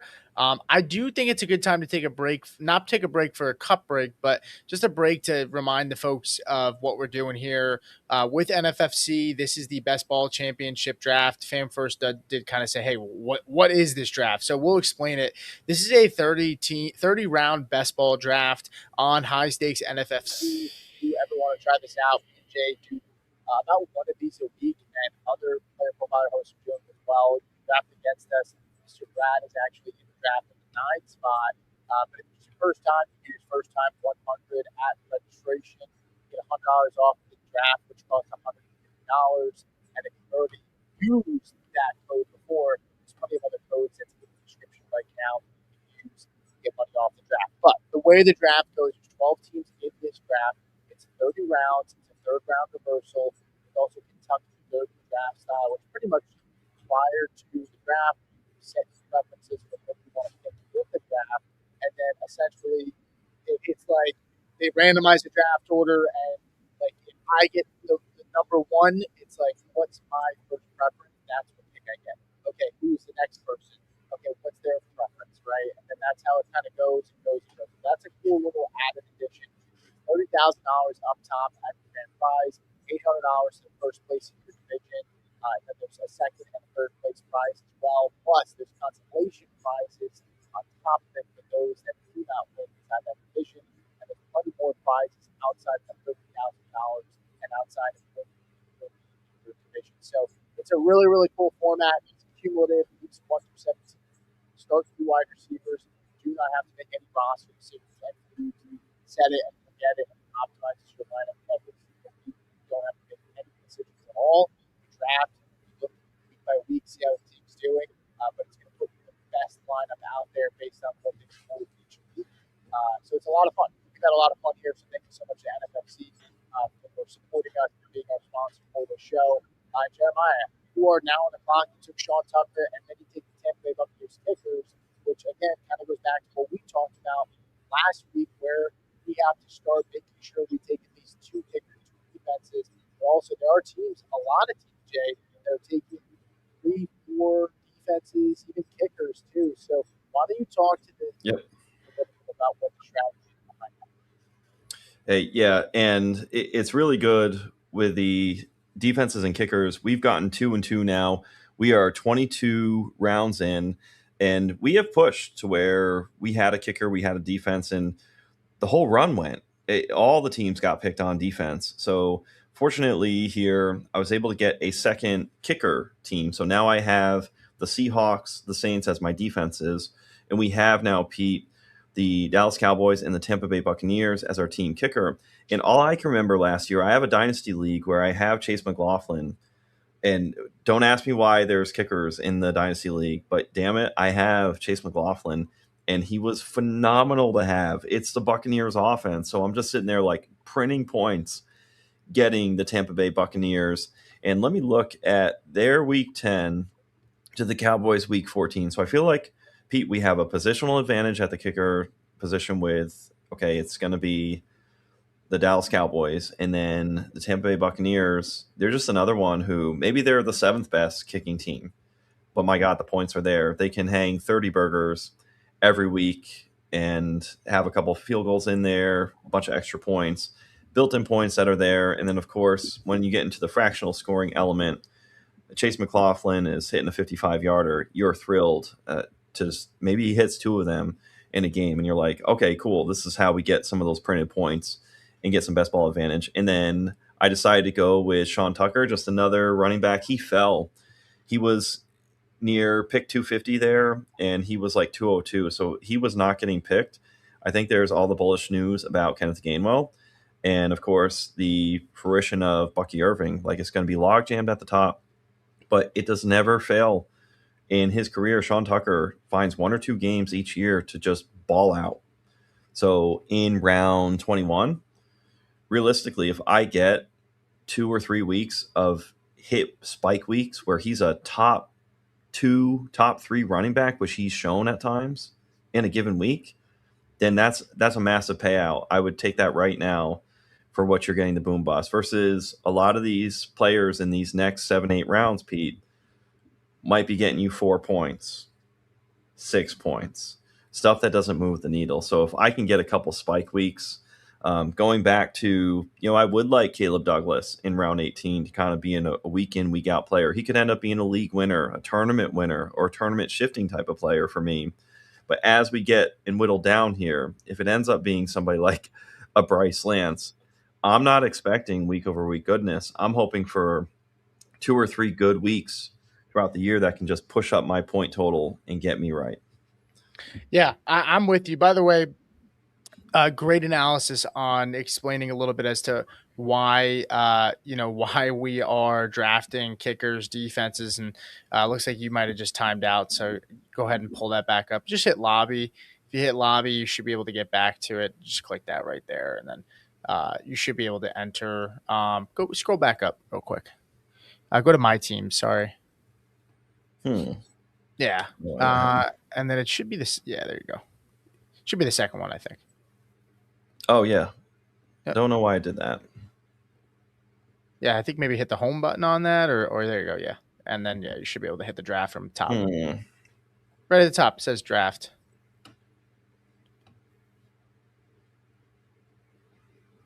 Right here? At the top, it should say stats draft, right? So go to draft room. Yeah. Okay. Nope, that's not it. Draft board. Sorry, folks. That was very odd. I've never had that happen yet. A little bit of a timeout situation. Oh, I'll stop presenting. I'll get it. Sorry about that. While you're doing that, I'll just talk a little bit. The Jets defense are an interesting defense as well. Colts go off the board on the turn there. Colts and Jets defense are two of the weaker schedules for defenses this year. Jets have a pretty favorable schedule. I mean, they brought in DeMario Davis. They brought in some veterans. They obviously draft Bailey in the first round at the top in the first 5 picks, Jay. And they get a pretty nice schedule here. They open up against Tennessee. It's a tough Green Bay, Detroit, Chicago, but then they get Cleveland. They still get Miami. They get the Raiders. They get Miami again, and they get Arizona. At the end of the year, they get Minnesota in Week 17, which honestly could be J.J. McCarthy at that point if Kyler gets benched or what happens. But that's possibly a team that maybe has a rough year, and then it ends up being a favorable matchup. So Jets are kind of a sneaky team if you want to get a third defense, if they're dwindling down and you want to maybe consider grabbing an extra defense. Also at the tight end position, as tight ends start to come off the board, I'm curious what your thoughts on a guy like Eli Raridan, Jay, who looked pretty good in that preseason game. He's been rumored to be working with the ones a lot in practice, interchanging with Hunter Henry. It seems like they could run some 2 tight end sets, and Eli Raridan could be in there. Now, he is a really good blocker, so it could be more of, hey, he's really doing a lot of the blocking and freeing up Hunter Henry, but he's a guy that I've been targeting as well later on in my drafts. I like that. I'm going to take the Jets. I'm going to take your advice on that. Go with the 3 defenses. I'm going to park it at the defensive position. I feel like that's going to get us to be stalwart. 5 picks between kickers and defense.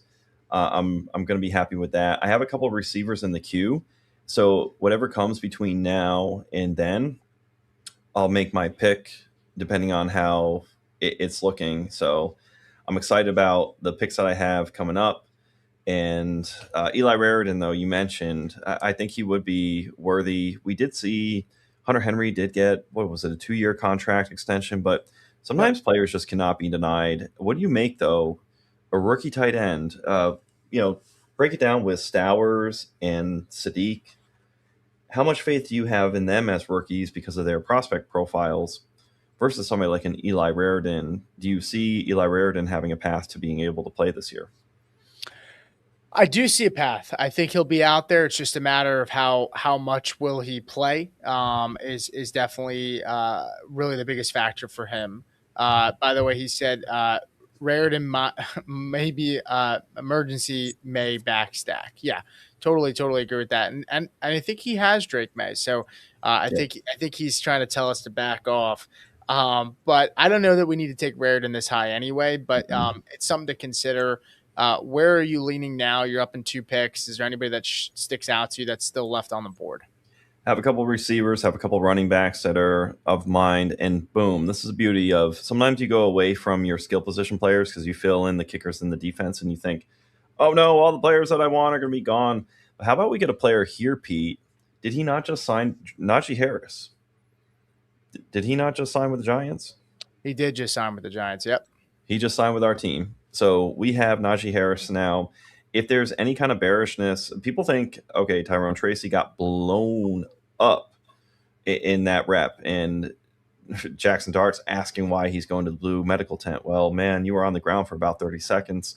We get Najee Harris to come in. But I think there's stimulus to the fact that Cam Scatabo may not be fully right just yet.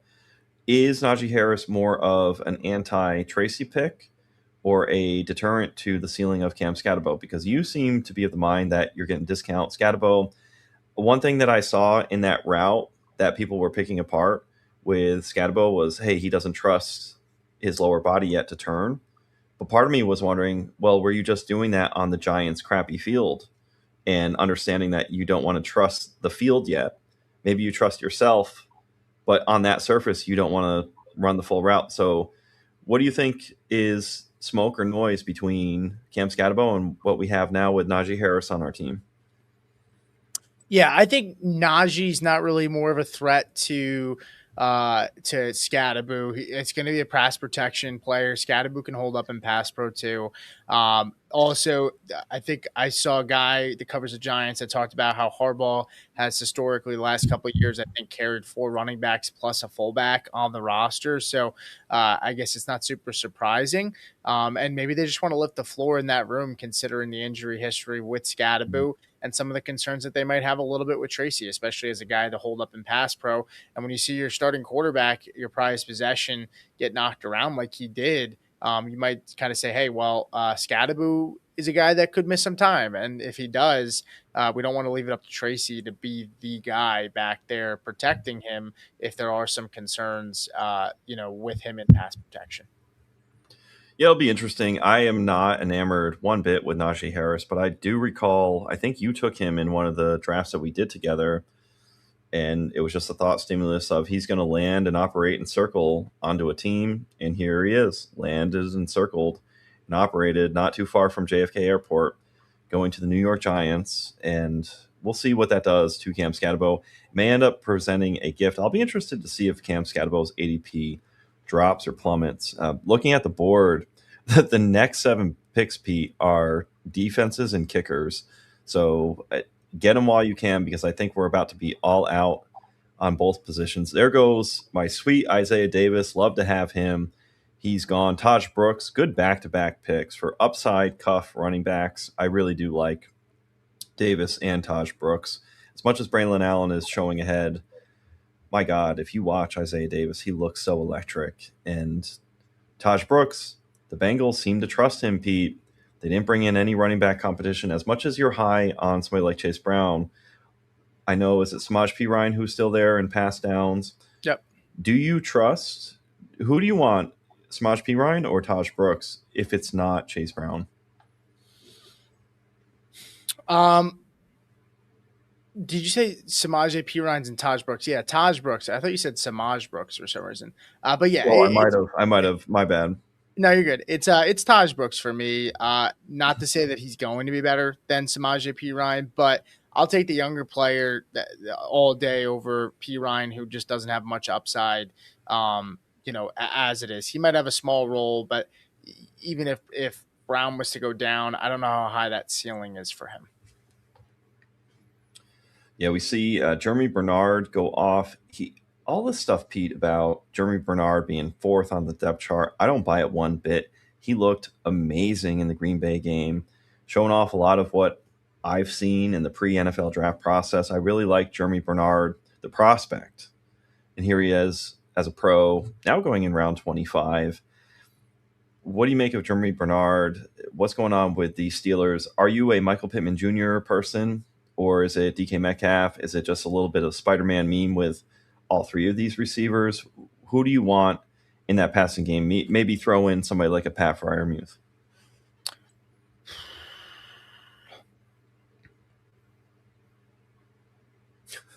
I don't know. You stumped me there. I'm over here looking. I'm looking at your board and I zoned out there. I need some coffee. I apologize. I zoned out there. Did you say you said Freiermuth and jump at the Steelers offense? Is that what you're getting at? Yeah. Who do you think is a receiver? Yeah. Buried on the depth chart. Yeah. It's Jeremy Okay. Bernard. Who do you think is the guy you want, though? I kind of want Roman Wilson now just because he's cheaper and just the reports seem like he's doing well in camp. And I was always a big Roman Wilson fan. It just it was kind of the rollout for him didn't work out. He got injured. He was dealing with it and never really got back up and healthy. But I would definitely prefer Roman Wilson. I think right now over Bernard. What about yourself? I really prefer right now. Like, I love the prospect in a Jeremy Bernard. I like him for rookies, dynasty formats. But give me Michael Pittman Jr. this year. It's gross, disgusting. But when he goes, say, round 9 in the draft, you don't have to pay some crazy price for him. And the problem with Aaron Rodgers is he would hold on to the football too much last year. And I just see that being a scenario where you're going to get the football out just a little bit quicker to a bigger target. Give me Michael Pittman Jr. And I go Jack Betch. I'd like your opinion. What do you think of Jack Betch this year? Jack Beck is interesting, and who knows really what's going to go down in that room right now. There's so many different ancillary pieces. You could even say Michael Mayer is possibly that like the third in the pecking order for targets this year. It wouldn't surprise me if it's like Brock Bowers, Ashton Genty, and then Michael Mayer. Like if they're run heavy, super heavy, and Bowers is almost playing like a role as if he's like a receiver. It wouldn't shock me, but yeah, I don't really have a hold on it. I don't necessarily want to draft Jack Besh, but in a league that's so deep like this, I don't mind taking chances on him. I'm thinking of the other kid. Who's the other guy Benson? Malik Benson. Yeah. He's cheaper than Besh, probably. I don't think he's gone off the board. No, he's still on the board. Yeah, and I do like that Keyshawn Butte pick that went a couple rounds ahead too. I'm surprised he was available this late too. Do you think he gets traded, Butte? I don't think so. I think if he would have, it would have happened by now. To be honest with you, so I'm going to say no. That's just what my gut's telling me now. All right, so Pete, I'm going to have a conundrum. There's 2 picks away, so if these 2 picks are the picks, it is what it is. But if we have at the tight end position Oscar Delp to continue stack share in the Saints, or is it Eli Raritan who, look, I'm sorry, man, but he's available now and we kind of push him down the board. Which direction do you want to go? I would probably go with Eli Raritan. That's who I would prefer. I think just talent wise, he's better. He has a chance to be better than Henry. I don't know that Delp will be better than Johnson, who has they both have strong rapports with the Yeah. quarterbacks. But yeah, I would prefer Raritan. Hey, I pushed it down a few rounds. Hey, man, we just needed a third tight end at this point, and Hey, we said it first. we did. We sure did. We said it first, and you heard it second. FP Shooter said PPR Brian Thomas Jr. or Ja'Cory Krosky Merritt. BTJ. Yeah, pretty comfortable BTJ for me. Yep. And I'm sitting there saying, is that even rounds, even keepers? They're like 4 rounds apart in redraft streets. Ja'Cory Krosky Merritt kind of goes neck and neck with Rashad White. I like the touchdown upside. But BTJ is, as much as we're in on Parker Washington, I think there's enough rounds arbitrage where BTJ is ahead of Ja'Cory Krosky Merritt comfortably. So I'm sitting there thinking, do you want to pay the higher? It's BTJ. Yeah. Yep. And Darren Waller goes. What do you make of his comeback? Is it going to be suitable to some spike weeks? Is it 40 catches and maybe a few touchdowns? Is it getting streaky with a Bryce Young breakout? What do you make of Darren Waller? Yeah, I mean, with Waller, it's really an indictment on how bad these skill players are, in my opinion, on this team. Outside of Coker and Tet, right? Jatavion Sanders, we talked about him last time, but clearly, I think they don't think extremely high of Sanders at this point, or else they probably wouldn't have brought in Waller. So he must have felt like he would get an opportunity because at this stage of his career, you'd think he'd maybe want to go to somebody who's a contender or a better team, and he opted not to. So I think that's really an indictment on the room in general. Hey, let's do one more break, and then we should be about ready for my next pick. The NFFC, my favorite high-stakes fantasy platform. Why?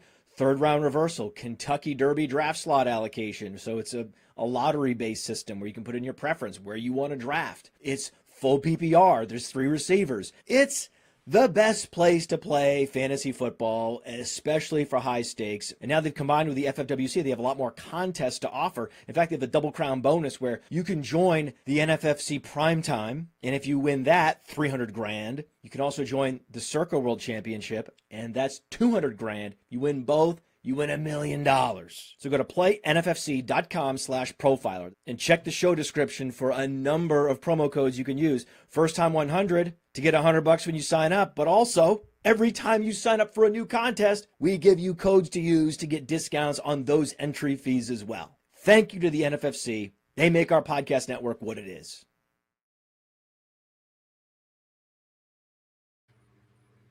Man, you love to see it, Pete. This reminds me, because we're here in round 27. Michael Myers, what's the movie? Austin Powers, where he's at the water fountain and he has to pee. I think it's Goldmember, the third one. Yeah, the one with Beyonce. He's at a fountain and he's just peeing, and he's got to keep the flow going. And he runs out of pee, and it's like he's just shooting everything that he can. That's kind of what it's like these last couple rounds, where you're just trying to stab any active player with a pulse, any stimulus of news. Yeah, we're here in round 27. You love to see it. The run on defenses and kickers has happened. I'm looking over. It's all placeholder 1, placeholder 2. So no defenses. The only defense left are the Cardinals. And then the only kickers left are the Panthers and the Browns. So we had spoke before. We wanted to shift up our rostership of our kickers and our defenses just a little bit. And I think we kind of nailed it right this week. What do you think?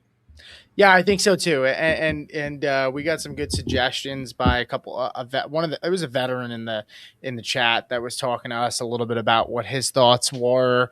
And yeah, I mean, I definitely agree. You touched on it before, but it's like even bad defenses can give you a spike week of 20 points, right? We see it all the time. That's why I stream defenses. And so when you think of it like that, it's like there's wide receivers, this guy's being taken in these rounds that it's like, even in the best situation, what's the ceiling? What's their best pop game that can get them into our line? Timeout, Pete. Okay, go ahead. Chris Bell or Torrey Horton? I'll go with the. I'll take the upside in Chris Bell this late in the draft. He's healthy. I know we're both Torrey Horton guys. I think you might be able to get Torrey Horton on the way back too if you still want him. But Chris Bell practicing, less target competition there, in my opinion. I guess I'd just prefer Bell. Some good news there. Oh, there goes Torrey Horton. Funny enough, and look, he's on my board, but that's good because I had another player in the queue Okay. who I'm excited for. I won't mention him yet. Once this person makes their pick, I'm going to let you guess who the pick is. So we're just going to let that person. It's going to marinate. They've gone Malik Benson, Torrey Horton, and maybe they've been listening to this show. It's tremendous what some players are, or they're just that sharp. All right, who's a one wide receiver who I can get right now, Pete, that I can stack with one of my quarterbacks? Skylar. Oh, Skylar Yes. Bell. Yes. Skylar Bell, man, he's 333 and this is 327. Right on the money. Nobody going crazy. I have not really heard much about him. We saw DJ Moore go completely off in the first game. Granted, there was some injury risk there. I think Khalil Shakir, is it right that he has some kind of injury he's dealing with? All of a sudden, Skylar Bell could just be a latent pick, but I'm not excited. But I'm sitting there. Hey, I got Ray Davis, Skylar Bell, something to go with Josh Allen. Yeah, and for Shakir, the question there about is he injured? He had the tightrope surgery, which you never want to hear. But it was good to see him, playing in the preseason game. Moving around, looking healthy. So that was a positive for Shakir. Beautiful, man. With the next two picks, I'm thinking I could end up maybe with another quarterback and maybe just like another stash running back at this point. And then we're on our merry way. Impressions of this draft, how it's gone. We've gotten sniped a few times, but we've gotten great value, and we're not talking about Walmart. We see Brandon Ayuk go. Any intel there? Round 28, or just this person is Mike Myers at the water fountain, just trying to piss out some names. Yeah, I mean it's just a burned pick. I guess at this point. At this point, most of these picks, you're like, how much will they contribute? Jalen Tolbert's interesting. Skylar Bell, those are not bad picks. Isaiah Bond, I still think you can get value. I mean, Tyquan Thornton's going here. He did get hurt today in practice, it sounded like, but there's still enough value that I'm not just throwing money away on Brandon Ayuk, who I just don't even think is playing. Keon Coleman was still on the board, which is absolutely nuts, Jay. I mean, I know we took Skylar Bell. Coleman, I think, had a touchdown. Didn't he have a touchdown? He sure did, and I'm not buying it. Somebody else can pay up, and they can pay round 28 prices for all I'm concerned because I want nothing to do with him. Okay, it's fair enough. By the way, Jordan's in here in the house. By the way, thank you guys so much for watching. We still got 21 people live here on YouTube on the player profiler side. So I've said it a couple times. I'll say it again. Please give us a thumbs up if you're watching on the YouTube side, watching the stream. If you're enjoying the show, it helps us out tremendously. So thank you guys so much for supporting us. Thanks for supporting me and Jeremiah. If you guys really like these shows, we'll continue to do them. We really, really do enjoy them. So thank you for the support. Joden, maybe it's Jordan, but it says Joden24, said, could you rate my team 14, man? Love playing in deep leagues like this. Said pick 111 in half point PPR. Said PPR, he has Jaden Daniels, he has Chase Brown, Genty, he has Tet, Malik Neighbors, Loveland, his flex is Tate, his DST is Rams, and he's got Fairburn. I mean, that's pretty interesting of a build for a 14-man, Jay. I mean, you're getting Chase Brown and Genty at the 1-2. It sounded like, I don't know if it was at the full turn, but he was still able to manage getting Neighbors and Tet. That's a really, really awesome build for your first four, and then you get an elite quarterback with Jaden Daniels, and you manage to get Colson Loveland. That's pretty rare. Now it is half point PPR, Jay, so maybe Chase Brown maybe slipped, and maybe he wasn't as high as we're thinking. Maybe it was Neighbors that was in the second round, and Chase Brown fell a little bit. But I really like this build. Yeah, and you get to flex with Carnell Tate. I think it's one of those things where in a 14, there's little to no room for error. But if there is error, you can tightrope a team like this, and that's a team that I like in a 14 team. If you were to tell us this is what you would get in a 12-team league, we'd be saying, yeah, that's pretty good. So on that scale, it's an awesome 14-team league. So good on you, Jordan. 24. But by the way, our guy Brad finally pulled the trigger on Bryce Lance. So he just took him. I didn't think he would Yeah, take him you can have anyway. him. Yeah, I love But it though. I think that's a great pick. yeah, so do I. Robert Goldman's in the house. I know Robert, a longtime listener from Time at Face Off. Appreciate you watching the show. He said, interesting show. Thanks so much, man. Thank you for watching and supporting us. Joden said thanks a lot, of course. And yeah, like I said, just so you get so while you guys are listening, just talk a little bit about in-season plans for myself and Jeremiah. So me and Jeremiah on Thursday nights in season before kickoff. We're gonna do probably an hour-long show. We're gonna give you visually our rankings for the week of where we have players. So we'll give you guys enough time, a couple days before Sunday locks, to check in and get an idea of where we are. We'll also give a couple betting plays as well for that Thursday night football game, and maybe anything that we like for early looks towards the Sunday game. So we're excited for that. It's going to be a really fun show. That's going to be on Thursday nights. And then for Tuesdays, I'm going to be doing Waiver Wired at 7 a.m. In season. And then Jeremiah, I believe you're going to be doing DSTs and kickers on your side as well. And when do you plan on dropping those for yourself? Yeah, the DST kickers I'll drop Sunday night, and as soon as I can get it posted. I believe in people getting things. Usually what I'll do is I'll talk about, as I go, Devin Neal, cool upside back there. I'll talk about, hey, the Monday night game, the player gets hurt. There's action there for a defense that you could attack. But I do believe in looking at some of the Vegas lines for the next week and getting those numbers out real quick, because you want to just have some action for the people. Ran really hot on kickers last year and defenses. Chev and I had 3 consecutive weeks where we went sub 1% rostered defenses on ESPN format. I go by ESPN and Sleeper because that's what most people play, right, in their managed leagues. It's a lot of fun. Kaimi Fairbairn. Somebody mentioned Fairbairn as their kicker in one of these teams. He was just clutch, man. To get him above 50% rostership took forever, and we just rode that train all the way up. Jason Myers was another one on Seattle, the Super Bowl champs.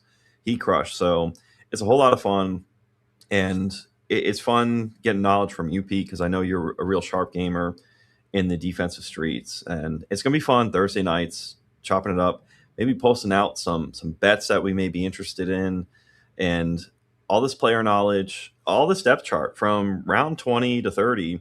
You're probably looking at, if you just do an exercise of round 20 to round 30, that's probably going to make up a majority of your waiver wire for the season. Like, you're reading tomorrow's paper today by looking at these. So an exercise you can do is look at a lot of these drafts and just look at the deep cuts and just see, okay, Jack Petch, maybe a week 1 waiver wire pick. I got him in round 25. He goes off. He looked really good in preseason, but maybe it's Malik Benson, to what we were talking about before, and he goes to team 2. So these are all just things that you want to tap in. Player profiler. Pete and I have a lot going on, and I'm going to take Joe Flacco with my last pick. He's my 4th quarterback, and I didn't get Joe Burrow. So the cope is I'm going to take what's not there. Still, that's a smart plan. And to close out, by the way, just the content plan in the future. Yeah. So Robert said, love your defense rankings. If I just scream. And for Robert, from that perspective, I'm still going to do DST. It's just going to be over on my Substack as well. So you'll be able to get Jeremiah's here on Player Profiler. If you want mine, you'll be able to get mine there. A lot of Jay's rankings and his DST stuff, we're going to collaborate off of each other too as well. So you'll get some similar thoughts there. I just won't be doing the videos anymore. I'm just trying to get it out on written form, just because it's going to be quicker and faster, just a little bit more balance for my life in season. But you can also follow me on Substack there. I just sent it in a chat. You can subscribe for free. Doesn't cost anything, and you'll be able to get content there. And then Thursdays will be fun, Jay, because we'll definitely talk about our defense rankings because you'll have done a show and I'll have my DST content up already. So Those will be fun shows. Excited for it. We got pretty much one round left here. Joe Flacco, honestly, a really, really crazy value. I know it sounds silly to be excited about like players this deep and what have you, but I'm honestly shocked Flacco is there with your last pick at pick 30. He's been, he's played every single year as a backup for the last 3 or 4 years. He's always getting in. So really, really love that pick. That was a sharp pick by you. It's funny. Thank you. And look, your LaQuinn Allen, who you love, he was on my mind. Somebody I thought about. Mac Yeah. Jones went in round 29, and that just triggered, okay, I'm not going to play the Mac Jones lottery at this point. I'm just going to get a stack with my first 1.3 overall pick, Jamar Chase. And for some reason, every single season, Joe Flacco gets on the football field. Don't know if that's a bad omen for Joe Burrow. At the same time, to the story that we're telling for this team in this chapter, the story would lay out in success Joe Flacco seeing the field. And my God, somebody who could give 17 targets to a Jamar Chase, like, yeah, sign me all the way up. And he's my fourth quarterback as well, because I have Deshaun Watson for the Browns, and I have that with Casey Concepcion. And then I have Tyler Shuck with Chris Olave and Jordan Tyson, who I got the price paid up for Olave, and then I got a discount on Jordan Tyson.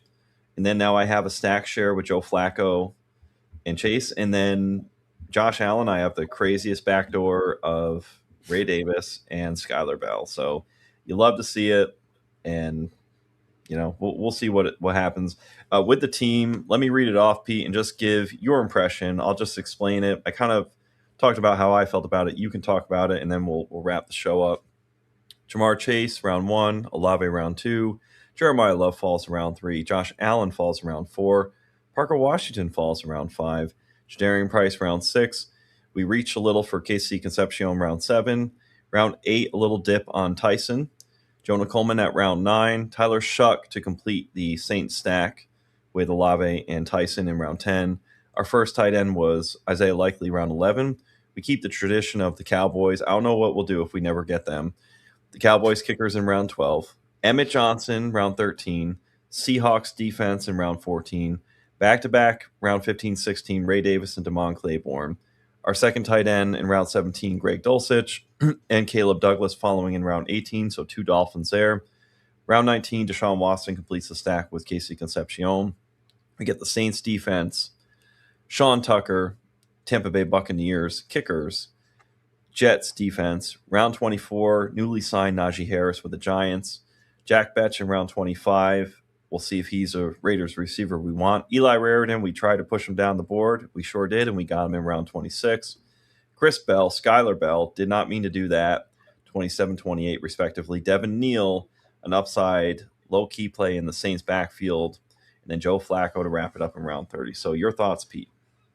Yeah, I think this was a good draft. I was happy with the results. I think we got some really nice values, and I'm happy with it. But running back still a little dicey. We'll see how it goes, but we know this is a wide receiver heavy format, so that's a positive there. And again, it is best ball, right? And so either way, we don't got to worry too much about who are we going to start.